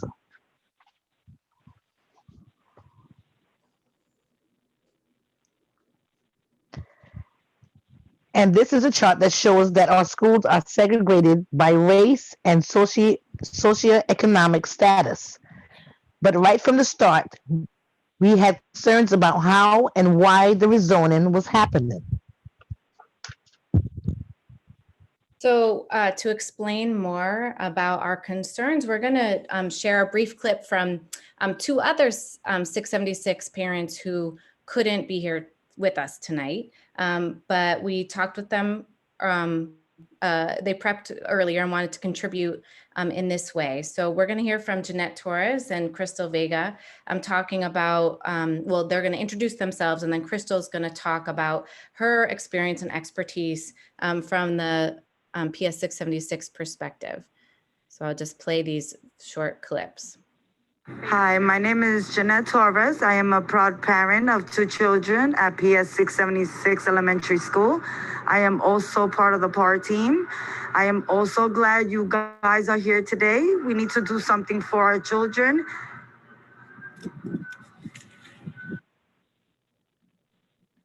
My name is Crystal Vega. I'm a parent of PS 676. I have a 4th grader. What do you love about PS 676? I love the family orientation that we keep it together. We socialize, we social with each other, and we understand one another, and we work as a team. The teachers are awesome. Well, when I learned about the rezoning, I just automatically said I have to be on the team because we need more people on our team to work for our school. Our school was being left to the last, and it was just not fair as me as a parent. It was just not fair. So as I hear that they are having so much new schools open and more space in other schools, and we are locking students, it's like, I have to be on the team. I have to make sure our school is gonna make it there. That was my main goal. My name is Crystal Vega. Okay, so there are other pieces of background and context that are important to share before we turn to what we learned through our work.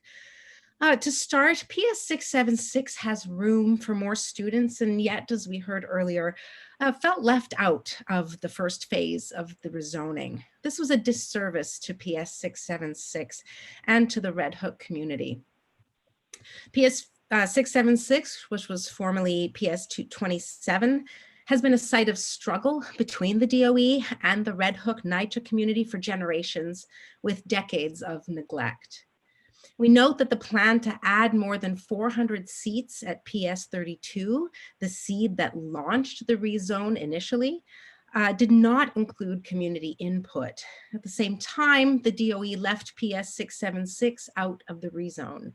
We want to call attention to this as evidence of the historic disconnect between the DOE and community needs and engagement that have led us to where we are now. There are very few processes for community input, let alone community control, within the NYC DOE system. And while this project has so far been an exception to that history, it is no surprise that there are very high levels of distrust of the DOE, especially from within communities who have been historically underserved, neglected, and excluded from decision-making by the DOE. Even as we make our report and recommendations here, there is a fear, especially in relation to some of our Red Hook recommendations, that our findings will be ignored or misused, and that community will not be included in the future. PS 676 includes a wonderful, committed school community, amazing teachers, and outstanding school leadership. This rezoning was launched in part because PS 58 and PS 29 are overcrowded. Meanwhile, there are 3 charter schools in our subzone: Success, PAVE, and Summit, and 2 of them are located in Red Hook: PAVE, which is K-8, and Summit, which is 6 to 12. About 40% of elementary school age students in Red Hook attend PAVE. And the 2 public elementary schools in Red Hook, PS 676 and PS 15, both have room for more children. The neighborhoods surrounding PS 29 and PS 58 are the least diverse by socioeconomic status and race and ethnicity. PS 261 has a history of developing a school that is a welcoming environment for families of all backgrounds. As gentrification has taken place in its zone, it has maintained its reputation as a neighborhood school that also attracts families from outside its zone. The school community reflects intentional efforts to ensure its curriculum, diverse leadership and teaching staff, and administrative policies embody a social justice principles and promote equity and integration within the school. PS 38 and PS 32 each have long histories as being community schools connected to the Gowanus houses and rooted in local community. They currently are populated by majority out-of-zone students with relatively small gen ed populations in relation to G&T and other specialized populations. The Gowanus, Wyckoff, and Warren houses in Gowanus and the Red Hook houses in Red Hook produce stable, connected communities that have intergenerational relationships with neighborhood schools. And finally, we have been carrying out this work in a global pandemic. We are sensitive to the extreme hardships that parents have been enduring since March 2020. Indeed, we are all parents and caretakers ourselves. At the same time, we do feel a sense of urgency around this project that is aligned with the widespread reckoning around issues of racial justice taking place in our country right now. Hi, this is Vanessa. We want to call special attention to the unique geography of our subzone. The BQE Hugh Carey Tunnel Hamilton Avenue infrastructure presents a significant barrier in both historical and material ways. Red Hook is geographically isolated due to the highway, tunnel, water, and also because of lack of public transportation in the neighborhood. The geographic isolation helps set the stage for a wonderful, tight-knit community in Red Hook, but it also has paved the way for shameful civic neglect. Later, we will talk more about important recommendations in relation to this reality. The rezoning in this area holds the potential to make some changes in terms of segregation and racial injustice, but our work does not exist in a vacuum. We are up against long and troubled histories of racism in our neighborhoods. We need to be aware of and be accountable to those histories. One day this fall, a group of us took a walk over the pedestrian bridge that connects Red Hook with Carroll Gardens. We went to the community walk from Pier 676 over to Carroll Gardens to walk the current zone line. And when we reached Carroll Gardens side of the bridge, I told this story. So just to say, just a heads up, the story you're about to hear is strong. And if there are children around, just as a heads up, this story does reference violence, and there is one little, what's the word? Swear word at the end. Every day was a serious, serious challenge on racism. We would come across this bridge and it would be guys there, not even ones our same age group, but like their older brothers and sisters, like 17, 18 years old, with bats and chains and rocks. And they would beat, especially on the Black young men, they would beat them. So the boys stopped going to school. A lot of people stopped going to school for a long period of time because it was the only school that we were forced to go to and forced to come and either drop out in junior high school. You're only what, like 11, 12 years old. It was very difficult. When we would get out of school, they would let us, wherever they would hide, they would let us get right here, and then you would hear, like, they would always make some kind of a sound or noise, and you would hear the chain, and you would have to run for your life over this bridge to get back into the development. We couldn't walk on Court Street. The women could do it early during the day. Like now, mothers would come out very early with their children, like Gabriel size and stroller size, to come over to Court Street to have the benefits of the nice delicacies that they have over there, Italian mozzarella cheese and things like that. The fish market, the check cashing place has always been there. The bakeries have always been there. Coffee shops. Right, but now, after a while, then we could come out like a little later, but mainly the women. And if we did go, the guys would have, they want to stand up for themselves. They wanted to come over. It would be terrible. We would hear that so-and-so is bloody on Court Street.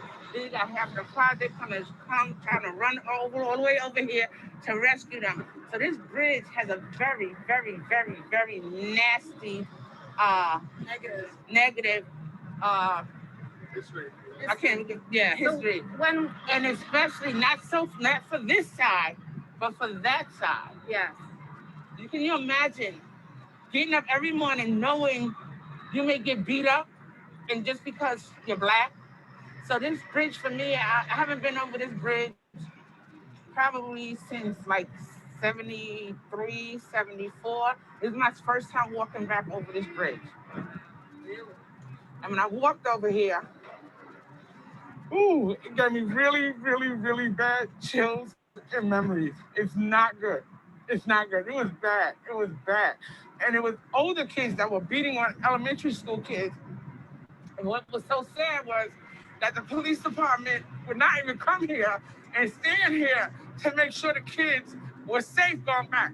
So when I hear people say they don't want their kids coming over this bridge, you've never heard of the children over there beating the shit out of the kids over here till this day. So this is why when they keep saying, oh, what do you want for your children? We don't want them to get beat up going to school. We want them to be able to come across this bridge or any other bridge or any other area for our children to have equity and have equal opportunity. I'm sorry, guys.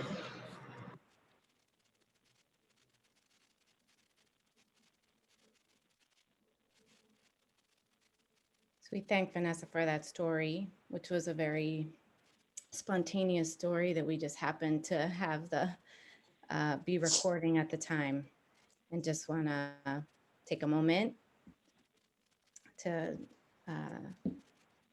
connect with that story for each of us in whatever way, and we'll continue.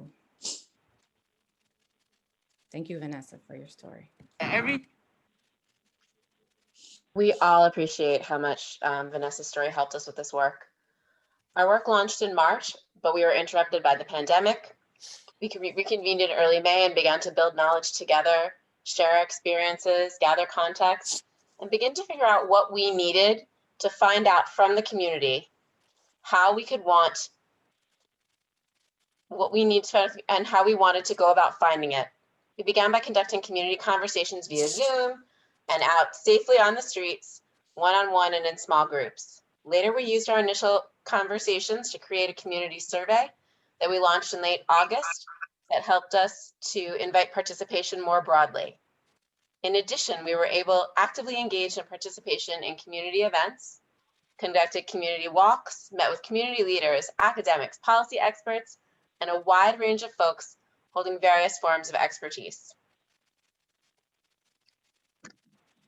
We have spent a lot of time on Zoom together. We met at least weekly during the Zoom to think together, learn together, share updates, report back from the community conversations. We basically had a weekend sleepover the last couple of days and make plans for the weeks ahead.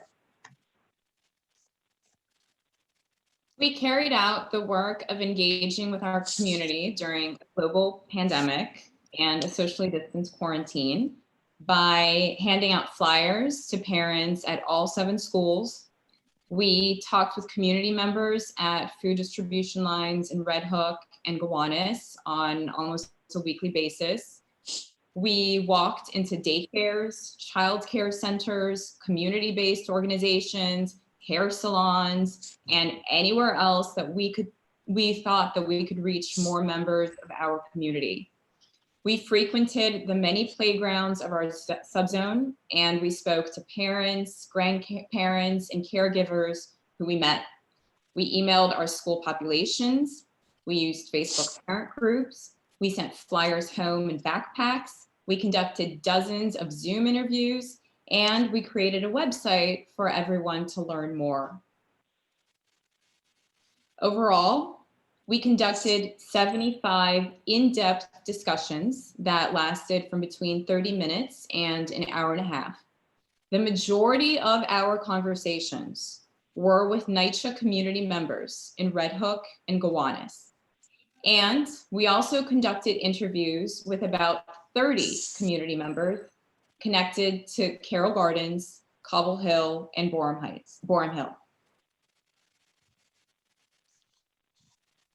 We also had a survey. We had 805 community members respond to our survey. Of the survey respondents who answered the question about race and ethnicity, 30% identified as Black, Indigenous, and/or people of color, or BIPOC. We'll be using that term for the rest of the presentation.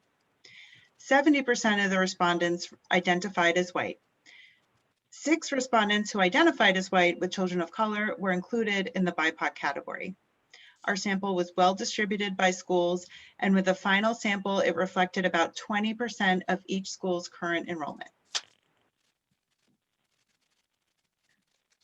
Marcy is going to continue with the beginning of our results and findings. So something that we hinted at the past couple of CEC meetings where the PAR team was present, we want to reiterate and really underline here. Our strongest finding was a shared desire across race, ethnicity, socioeconomic status, and neighborhood for access to a thriving school close to home. Most participants want their child to attend elementary school close to home. So if you're on there thinking, I just want my kid to go to a good school that's close to home, you are definitely not alone. This was a very strong theme in both the survey and community conversations. So we heard this in many different ways across many different questions, but this is just one example of how we heard this this information that people want schools close to home. One of our survey questions said, what do you value most about your child's school? And it may be hard to see if it's kind of small, but on the far left, this is how close the school is to my home. And that had more than any other option for it, that people were ranking that first. And we also saw that participants consistently ranked teachers, staff, leadership, and curriculum in their top 3.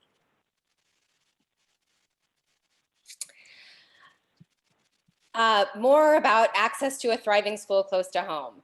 So we wanted to first say, well, how close are people currently to home? And we found that 54% of BIPOC and 66% of white participants reported that they currently have less than a 10-minute commute to their child's school.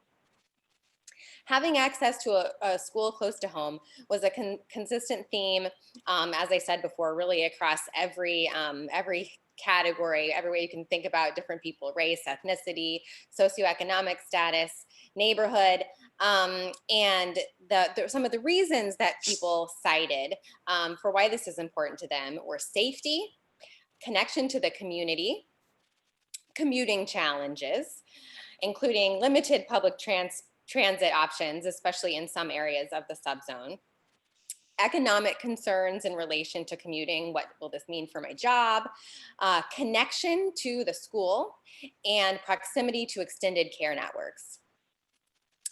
Residents of NYCHA developments in Gowanus and Red Hook also reported historic and intergenerational connections with community schools as something that was important to them.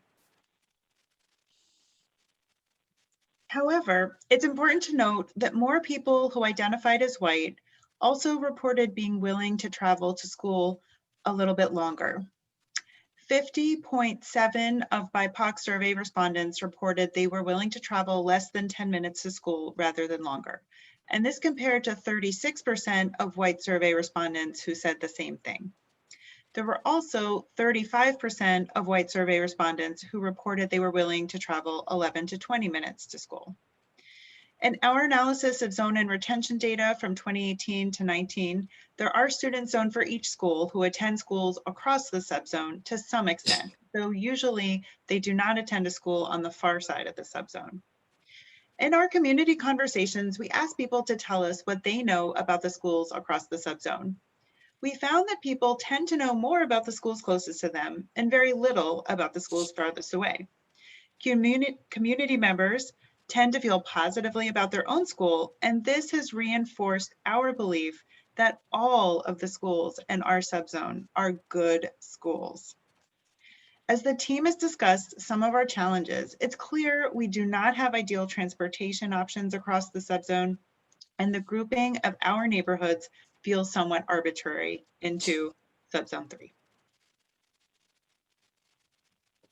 Okay, so the second major finding is that there was a desire for equity-based integration, and this includes a call to disrupt zones of inclusion.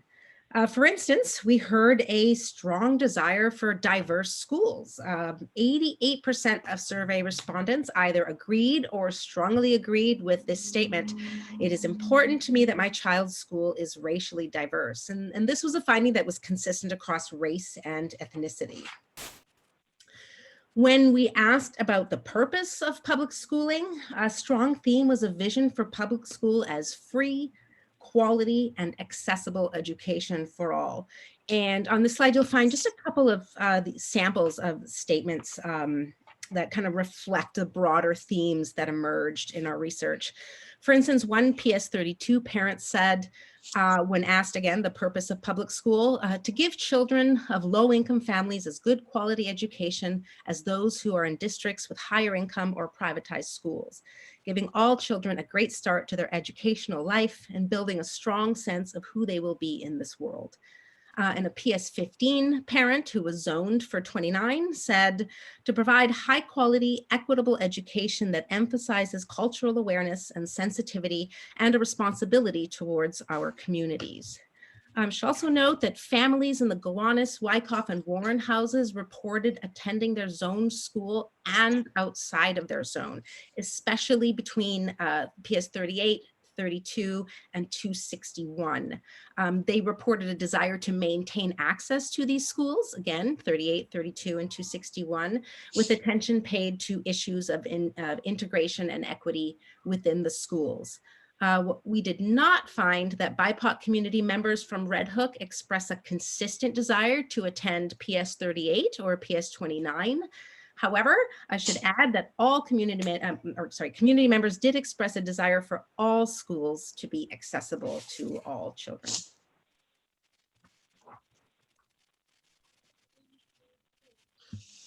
And that was PS58 and 29. Reflective school communities.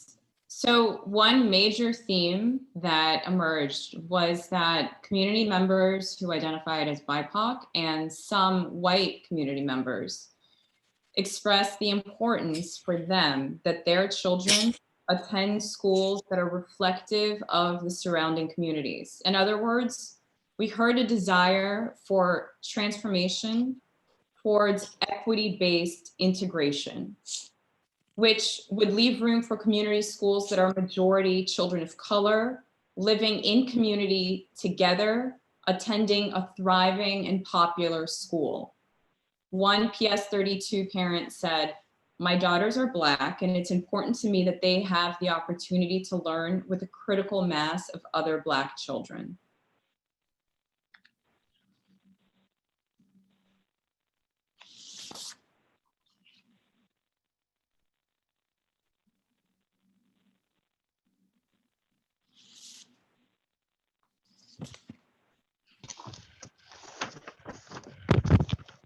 Yes.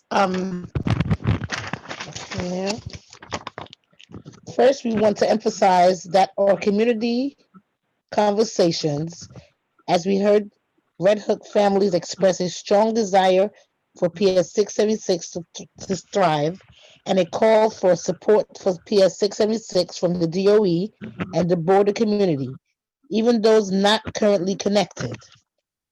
PS 676 school community members and PS 15 school community members each rave about their school.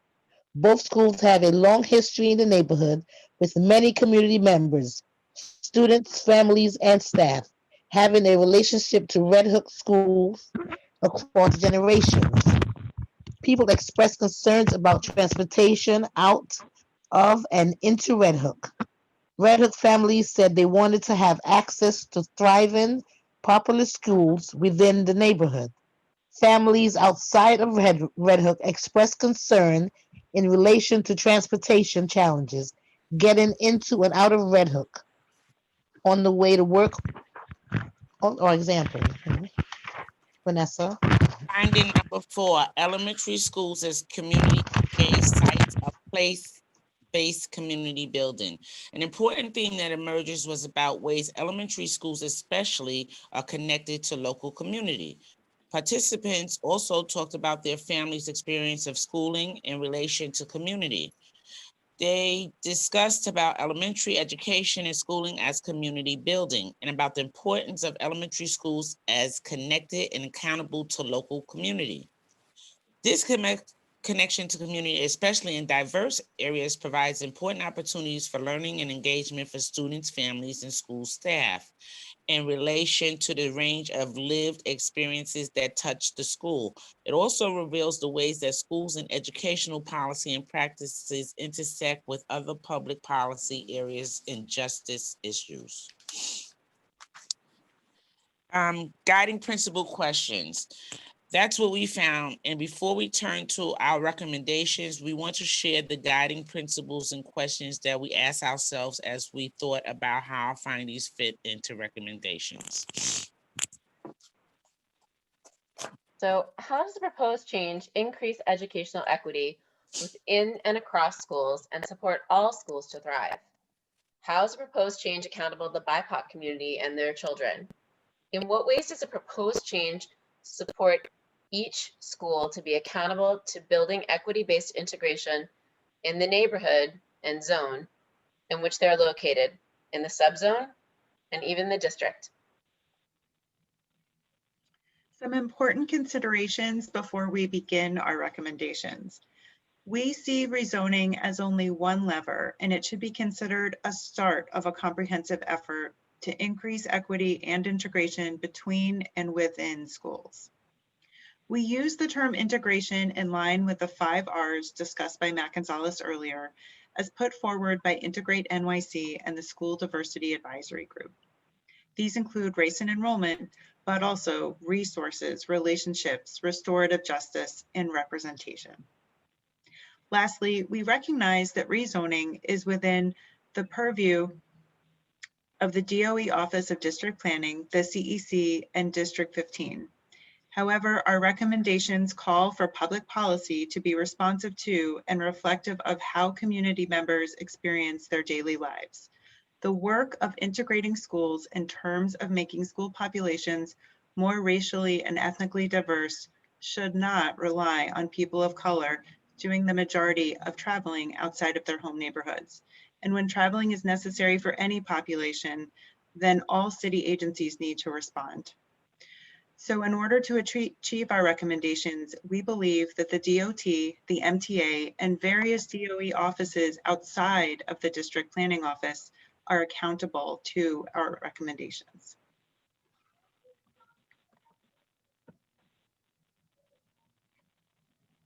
Vanessa?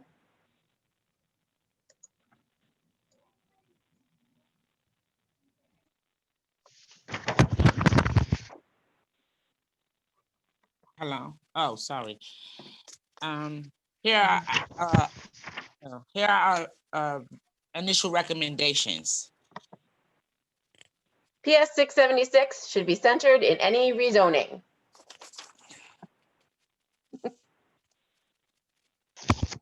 Repair and renovate the footbridge, the Hamilton Avenue 9th Street crossing, and create a Red Hook Park at the base of the footbridge on the Red Hook side.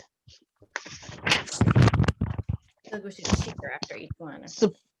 Can you hear me? Support PS 676 and the Red Hook community to consider and explore transforming PS 676 into a middle school.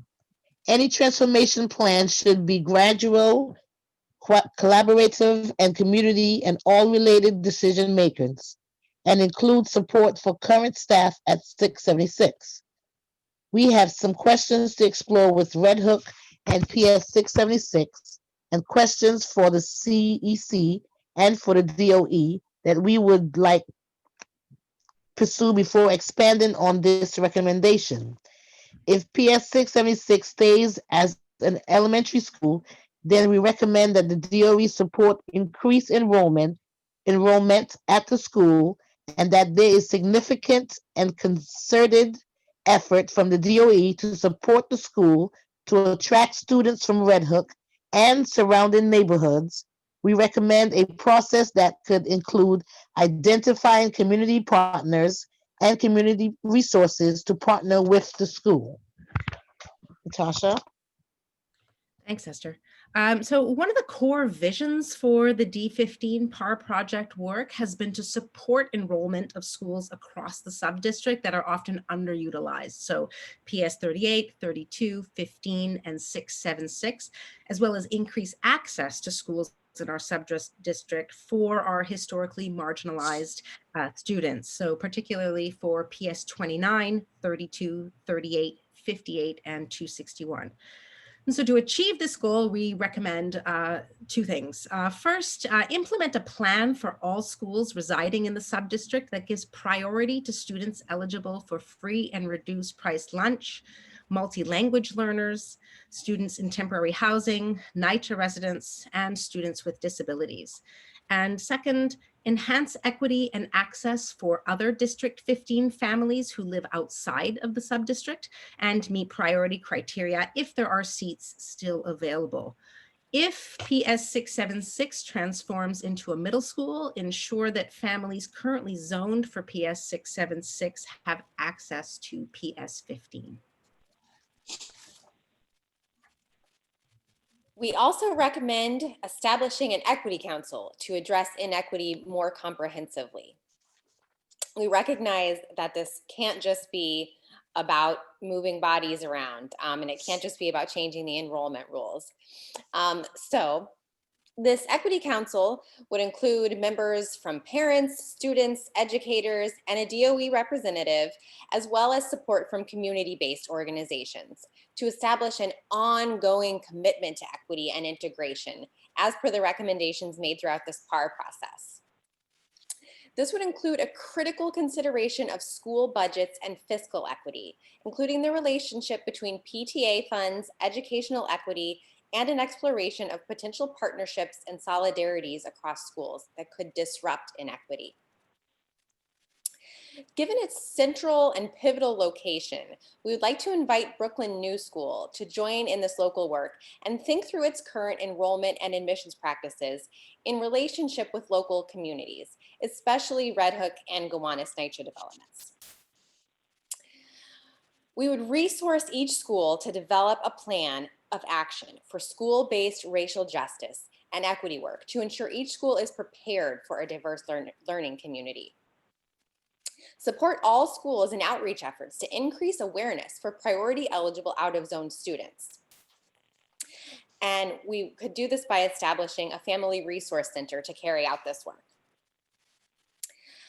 We should also critically consider issues of equity and integration within each school in relation to specialized programs like GNT and dual language, school discipline practices, to transition to restorative justice practices, staffing, hire more BIPOC teachers and staff, support culturally responsive and anti-racist curriculum, support for schools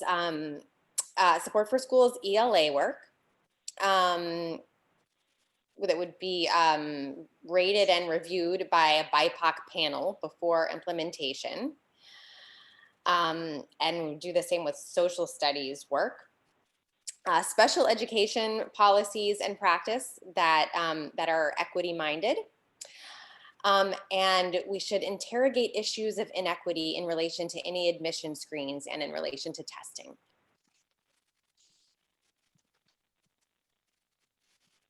So those are our recommendations.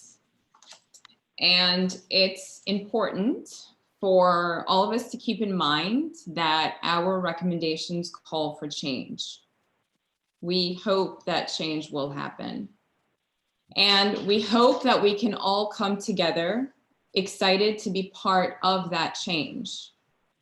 As a reminder, we are committed to centering the needs of people who have long been excluded. We want to reiterate our strongest finding is that across this subzone, there is a desire, a very strong desire for access to a thriving neighborhood school close to home.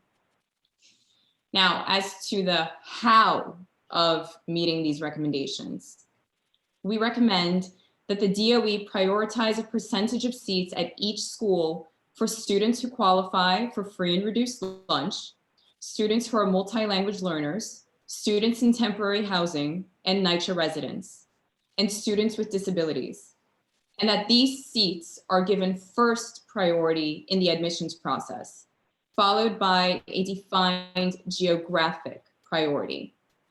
Our findings are complex, and in our work, we have found that there is no simple shared zone and no simple shifting of zone lines that will achieve our recommendation. Next steps, we are exploring in detail with all decision makers, community members, and stakeholders around our recommendations, around manifesting our recommendations. Finally, we want to thank the many forms of support that have made this community-based process come together. Thank you to Superintendent Scott. Thank you to the CEC. Thank you for all the D15 people who have been a part of this. Thank you to our community. This has been a journey for all of us. It's been impactful. We've been passionate about this. We are mothers, we are grandmothers, and we have come together for our goals, for our children, for your children, and for all of the children of our district. Thank you.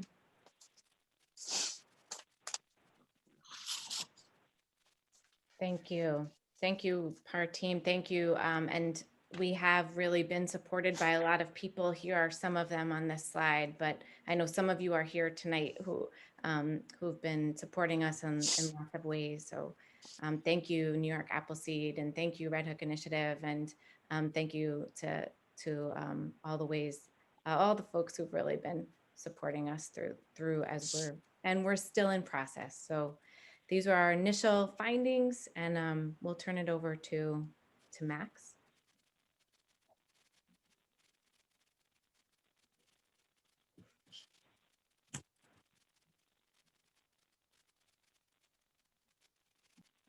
Hi, everyone.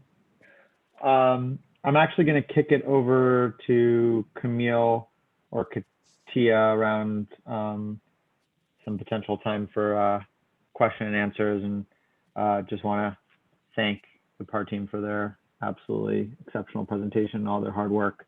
And for those that don't know me, my name is Max Familian. I work in the Office of District Planning, and our office kind of helps lead the way in collaboration with superintendent around rezonings. Thanks, Max. So we want to get to as many questions as possible, and we know that we're behind schedule a little bit, but I want to make sure that everybody gets their questions answered.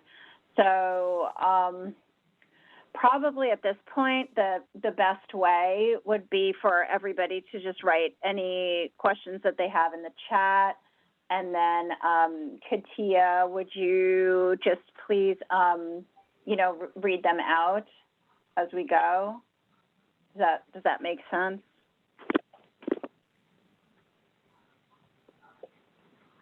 Katia?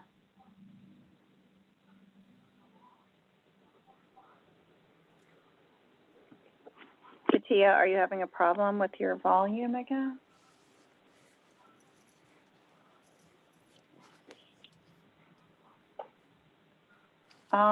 Max, in the meantime, do you want to just quickly give a review of what the process is at this stage, just so that people on call understand where we are in the process? Yeah, and I see some questions in the chat that kind of connect to that, which is probably what you're getting at. So I think, the idea here is that the recommendations that the PAR team has made, as they sort of mentioned, there are ways in which the how of this can be done in different ways. And so the recommendations that they made in terms of supporting enrollment at certain schools and admissions priorities in certain schools and having a defined geographic priority, it's going to be, on the DOE, on us to take those recommendations and, you know, continue to work collaboratively with the PAR team, CEC, superintendent, to come up with a draft plan. So I know there's a lot of questions about, well, when are we going to see a map and what are the specific boundaries going to be? And, you know, we were, you know, waiting for this part of the process. We wanted to make sure that the PAR team had the time and resources to be able to do their full work, and it is still in process. But these initial recommendations that have been put forth are very, very helpful in developing a potential plan. And just to reiterate that, you know, one of the big questions that we were grappling with in the initial iteration of this project was sort of these two different conceptions of options. And one, you know, was individual zones, which was meant to kind of be responsive to having a defined geographic priority. And one was sort of a larger shared zone that would work more like the middle school process and be a bit of like a controlled choice type setup.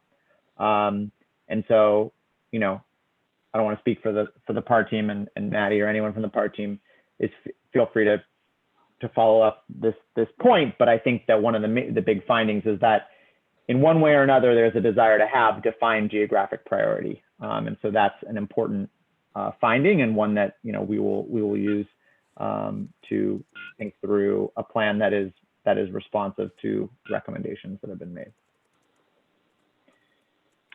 So it seems like Katia got bumped off the call again. I will just start reading from the chat. I'm going to start at the question at 8:45 from Helene. Is there anything to share about the real boundaries of the rezoning? Not as of yet. That would be a next step in this process. And I just want to shout out that there's lots and lots of compliments for the PAR team in the chat. Okay, so Moti is asking what's the zoning recommendation? So I don't, you know, that the question, the way it's asked is a little bit unclear, but I would say that, you know, in the presentation, and I encourage folks to look at it, you know, there were certain recommendations made for each school. So schools where, you know, there's a desire to support enrollment would you know, correlate to increasing the defined geographic priority or defined geographic area for that zone. So that's sort of how we're interpreting the recommendations. And, you know, the specificity of sort of which admissions process is going to happen, or what the map will look like, will be a next step in the process. Okay, and then from Amy, she is asking, are the zone lines going to stay the same as they are now? The intention is still to rezone. And I guess let's just give some clarity that like everything would stay the way it is until the point that we have a vote, and it would theoretically be in the school year of what? Like which school year right now? That is also still remains to be an open question. Again, we wanted to see what the results of the PAR process were, and what some of the recommendations were. As Superintendent Scott mentioned earlier, there currently is not a defined timeline for the admissions process, even for next September. That is something that, you know, due to the impact of COVID, is still uncertain. So that's also playing a role in us being a little bit uncertain about what the timeline might be. So I know people are anxious, and I understand it's been a long process, and people want to know what the timeline is and what the specific map is, and you know, we will get there, but we're not quite there at this time. Yeah, and I just want to recognize Joyce's comment, which was basically what you just answered. What is the timeline for any implementation? Okay, and then Nicole, I think you had your question answered also about explaining the impact for admissions for next year. And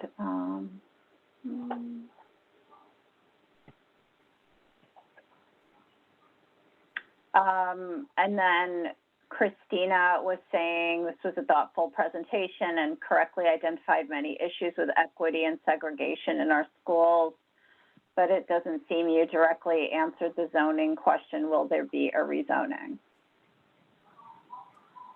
Can I speak? Maddie. Yeah, just, I mean, I think Max has been answering that the reality, you know, and I think part team, you guys can chime in if you want. So we came up, you know, in our recommendations, it does call for some, we do think that there are implications for some changes. When it comes down to figuring out the how, it is really complex. And we have been learning a ton about how what the options are and kind of the implications of various options. And so, you know, I know that there's this, and we've been, you know, and we've been kind of, this process has been, you know, we've been kind of working really hard, and we've been able to have some of these recommendations. And we're just at this point right now where there's a need for us to kind of reach this point where we make our initial recommendations, so that then the Office of District Planning and other decision makers and stakeholders can weigh in on some of all these kind of complex layers. You know, there isn't a perfect, simple solution. That's part of what the issue is. There isn't kind of like a perfect fix. These partly because the issues are really entrenched, and also because of just the ways there is some tension between this desire for a thriving school close to home and kind of the way that our zones are distributed right now.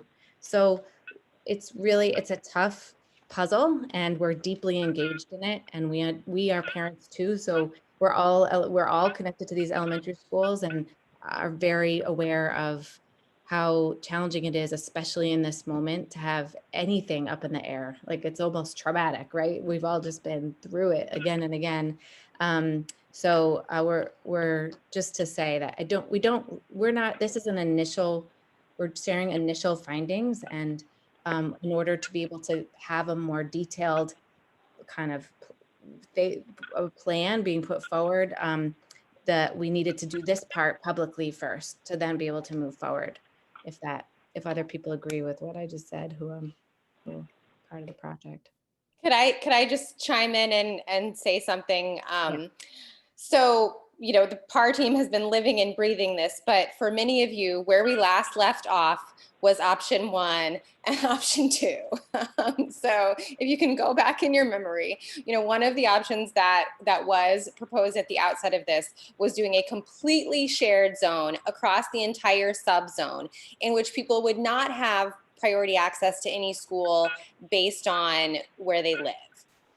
Our findings don't support moving forward with exactly that type of an enrollment process, given the broad desire for access to a thriving school close to home. So that's kind of what we're not recommending, but then there are different ways that you could go about making a map and creating enrollment rules that would work towards the goals of equity as well as proximity.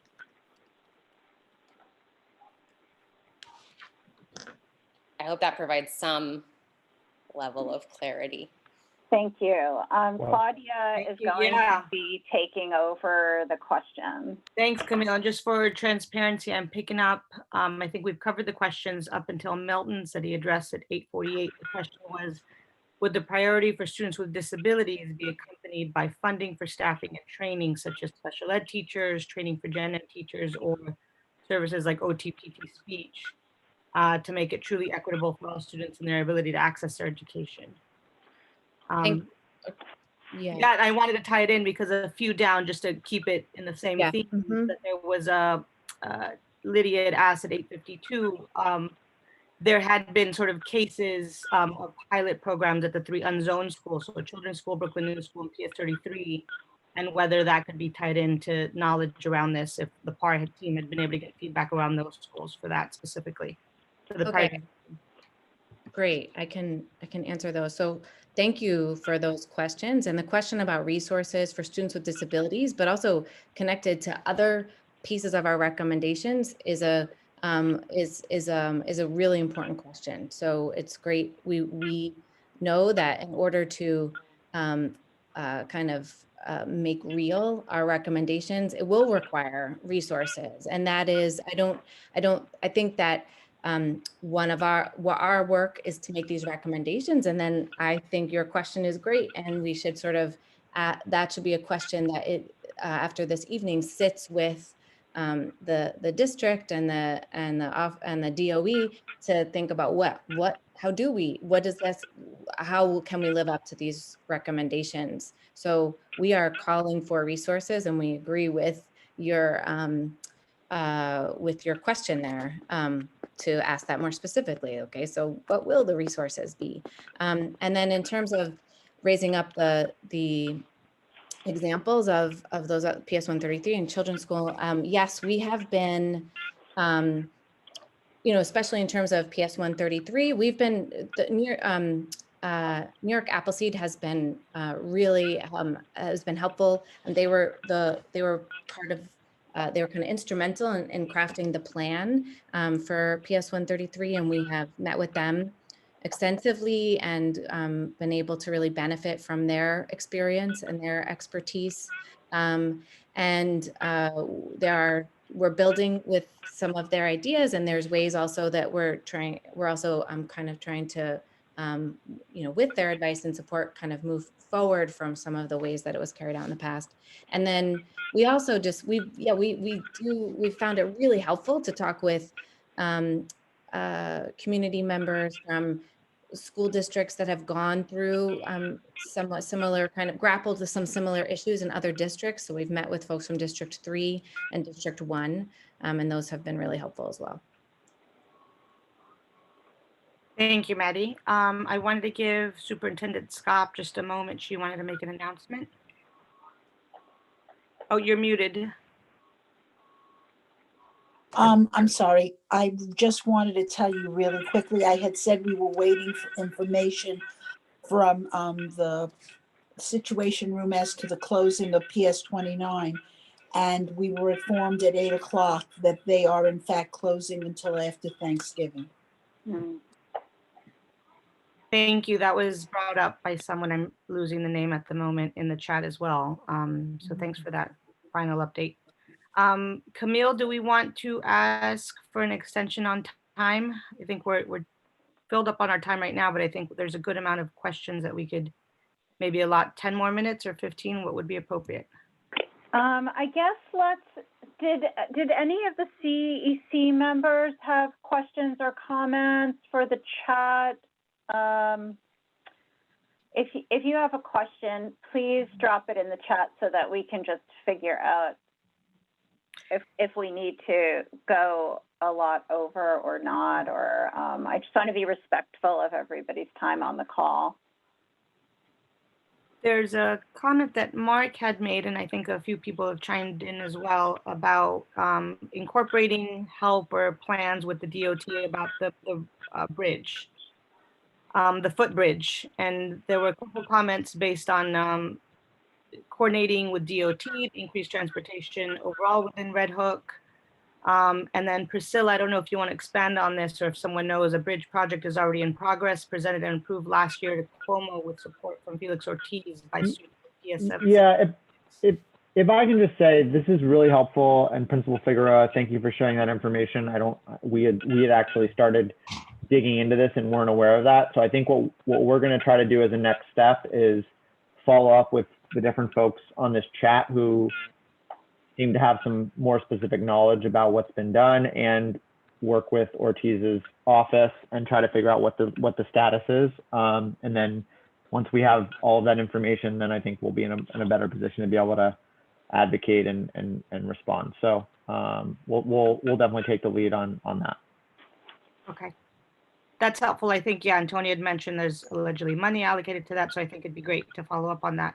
I'm going to go back just one more, and you sort of touched on this a little bit, but if there's any considerations that you're taking into consideration for enrollment numbers, assuming that they're not the same as they were pre-COVID. What assumptions are you making for the rezoning plan, considering COVID enrollment numbers or how they've been affected by COVID? It's a really important question. Superintendent Scott, I had shared a little bit about this. I think that's an ongoing question, and I think that we're working very closely with our partners in student enrollment to track numbers and seeing where we're at, and trying to look at where we're seeing enrollment impacts and having conversations with those school communities. Anita, I don't know if you have anything to add about where you're seeing some of the specific enrollment. It really is what I said earlier in the meeting. The places that we're seeing the highest loss of enrollment are our most affluent families who could afford to move their children out of New York City. Some have gone to summer homes, some have gone out of state and have put their kids in private school for the year. But as I said earlier, there is an expectation that they will be returning. So to be honest, the numbers are very fluid, and we really cannot say that what the numbers are. That's going to be problematic. Thank you. I think just for transparency, I think I'm caught up to questions up until JO's comment at 8:58, and that sort of speaks to that, the uncertainty that parents are feeling and being in limbo regarding the school that their children will attend. So anticipating rezoning plans being scheduled for a set future date. I'm trying to scroll down. Please let me know if I've missed one. Denise was asking what the immediate next steps are. How do we move ahead with planning? Yeah, so, as I sort of mentioned before, we are going to, DOE is going to take in some of these recommendations, continue to work with the PAR team, and, start to work to figure out what, and the CEC, of course, to figure out what a potential plan would be. We are committed to coming back to the December, I believe, 15th CEC meeting. And we haven't at this stage determined exactly what that meeting will look like, but it's our hope to be able to, in the very near future, be able to provide some additional details about what a potential plan might look like. And the intention is certainly to, sooner rather than later, be able to present a map for feedback. Thanks, Max. And I think that also, hopefully, Lauren and Nicole Weber, if you're able to, I think that may address your questions too that you posted at 9:01. Going back to Lydia's at 9:01 also, has there been discussion about Title I funding and how eligibility can be affected by shifting socioeconomic demographics? PS 133 seems to be experiencing that right now. Yeah, we have talked about that. We'd also love to talk with you more, Lydia, to understand what your experience is of that right now. So if you, I will put our, we should have done this anyway before, but I'm doing this right now. We'll put our email in the chat, and that is something that we have talked about, but we'd love to hear your Yeah, I'm big on the Title I math and super curious, so I'm going to put mine in for you, Carolyn. Great. Thank you. Antonia, a member, had a question. The D15 diversity plan did not place students with disabilities in the priority group because every school must meet the student's IEP. Why were students with disabilities placed in the priority group for this elementary rezoning?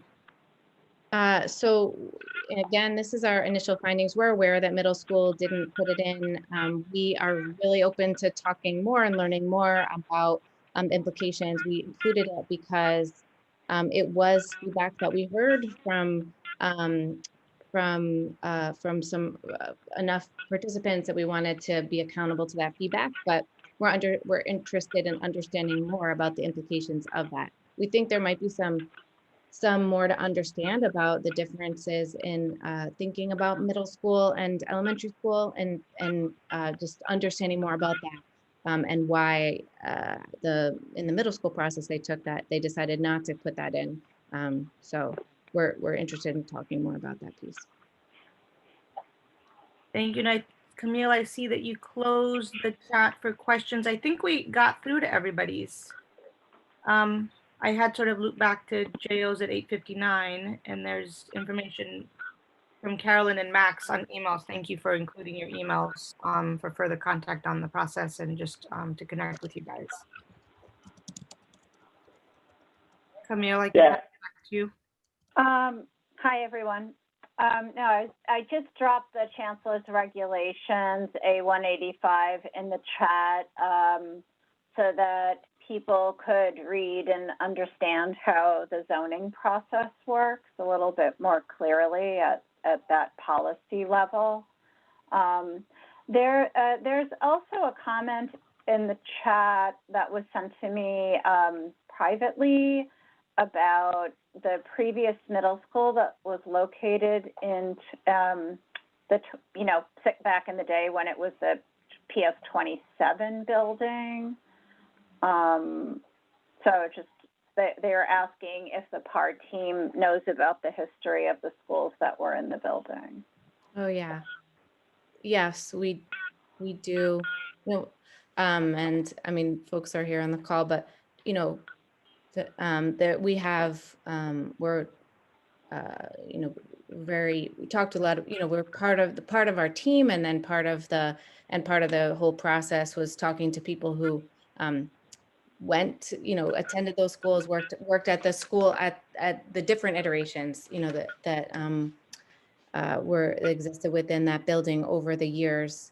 Vanessa has experience before it was long before it was a middle school or high school. So yeah, we're aware of the history in the building, and part of what we're recommending is supporting the PS 676 and Red Hook community and exploring that idea, which in part is also kind of understanding that history and figuring out where we want to go from here, but being led by the Red Hook community. Okay, great. Thank you. And then I guess we had skipped over a question at 8:58 from J.O. I thought we'd addressed it, but we can come back to it. I'm scanning back to it. It was around timeline, whether any rezoning be scheduled for a future date, since there's since parents have certainty regarding the school that their children will attend. At the moment, parents are in limbo regarding the school that their children will attend. So I think that loop back to the responses around timeline of what the next steps were and when the anticipated changes would be presented. I thought Max responded to that. Yeah. Yeah, and I'll also just add, I think there's another sort of wrinkle to that question, and I think that it's important to acknowledge that there are real equity needs in this community now, in our city now. And so there is a impetus and a desire to move forward with planning that will help improve the educational experience for kids throughout the subzone, and that will increase equity for the district and the city. So I totally understand that this is an incredibly challenging time and there's a lot of uncertainty, but we still have kids in school and we still have needs that we're looking to address. And so while we don't have a specific timeline to share as of now, we want to move forward with that planning, and in collaboration with the PAR team, CEC, superintendent, want to create a plan that's responsive to the needs of the community. Thank you, Max. CEC members, any last questions? Okay. Well, I want to thank everybody on the call. Thank you to Superintendent Scop and the PAR team. Thank you to Meredith, Max. Thank you to everybody for this incredible work, and just a really fantastic job of outreach in collecting the information and really doing a deep dive in how to make our schools better for everyone. So thank you so much for all of this incredible work. We'll look forward to seeing you the next time, and I'd like to make a motion to adjourn at 9:12. I second the motion. Second. Thank you, Antonia and Kimberly. And so thank you, everybody. I guess that's like an official vote to adjourn, right? Okay. Thank you very much. Thanks, everybody. Have a wonderful evening. Stay safe. Good night, everyone. Good night. What's going on? Good night. Under bed. Good night. Oh, are you eating more jelly beans?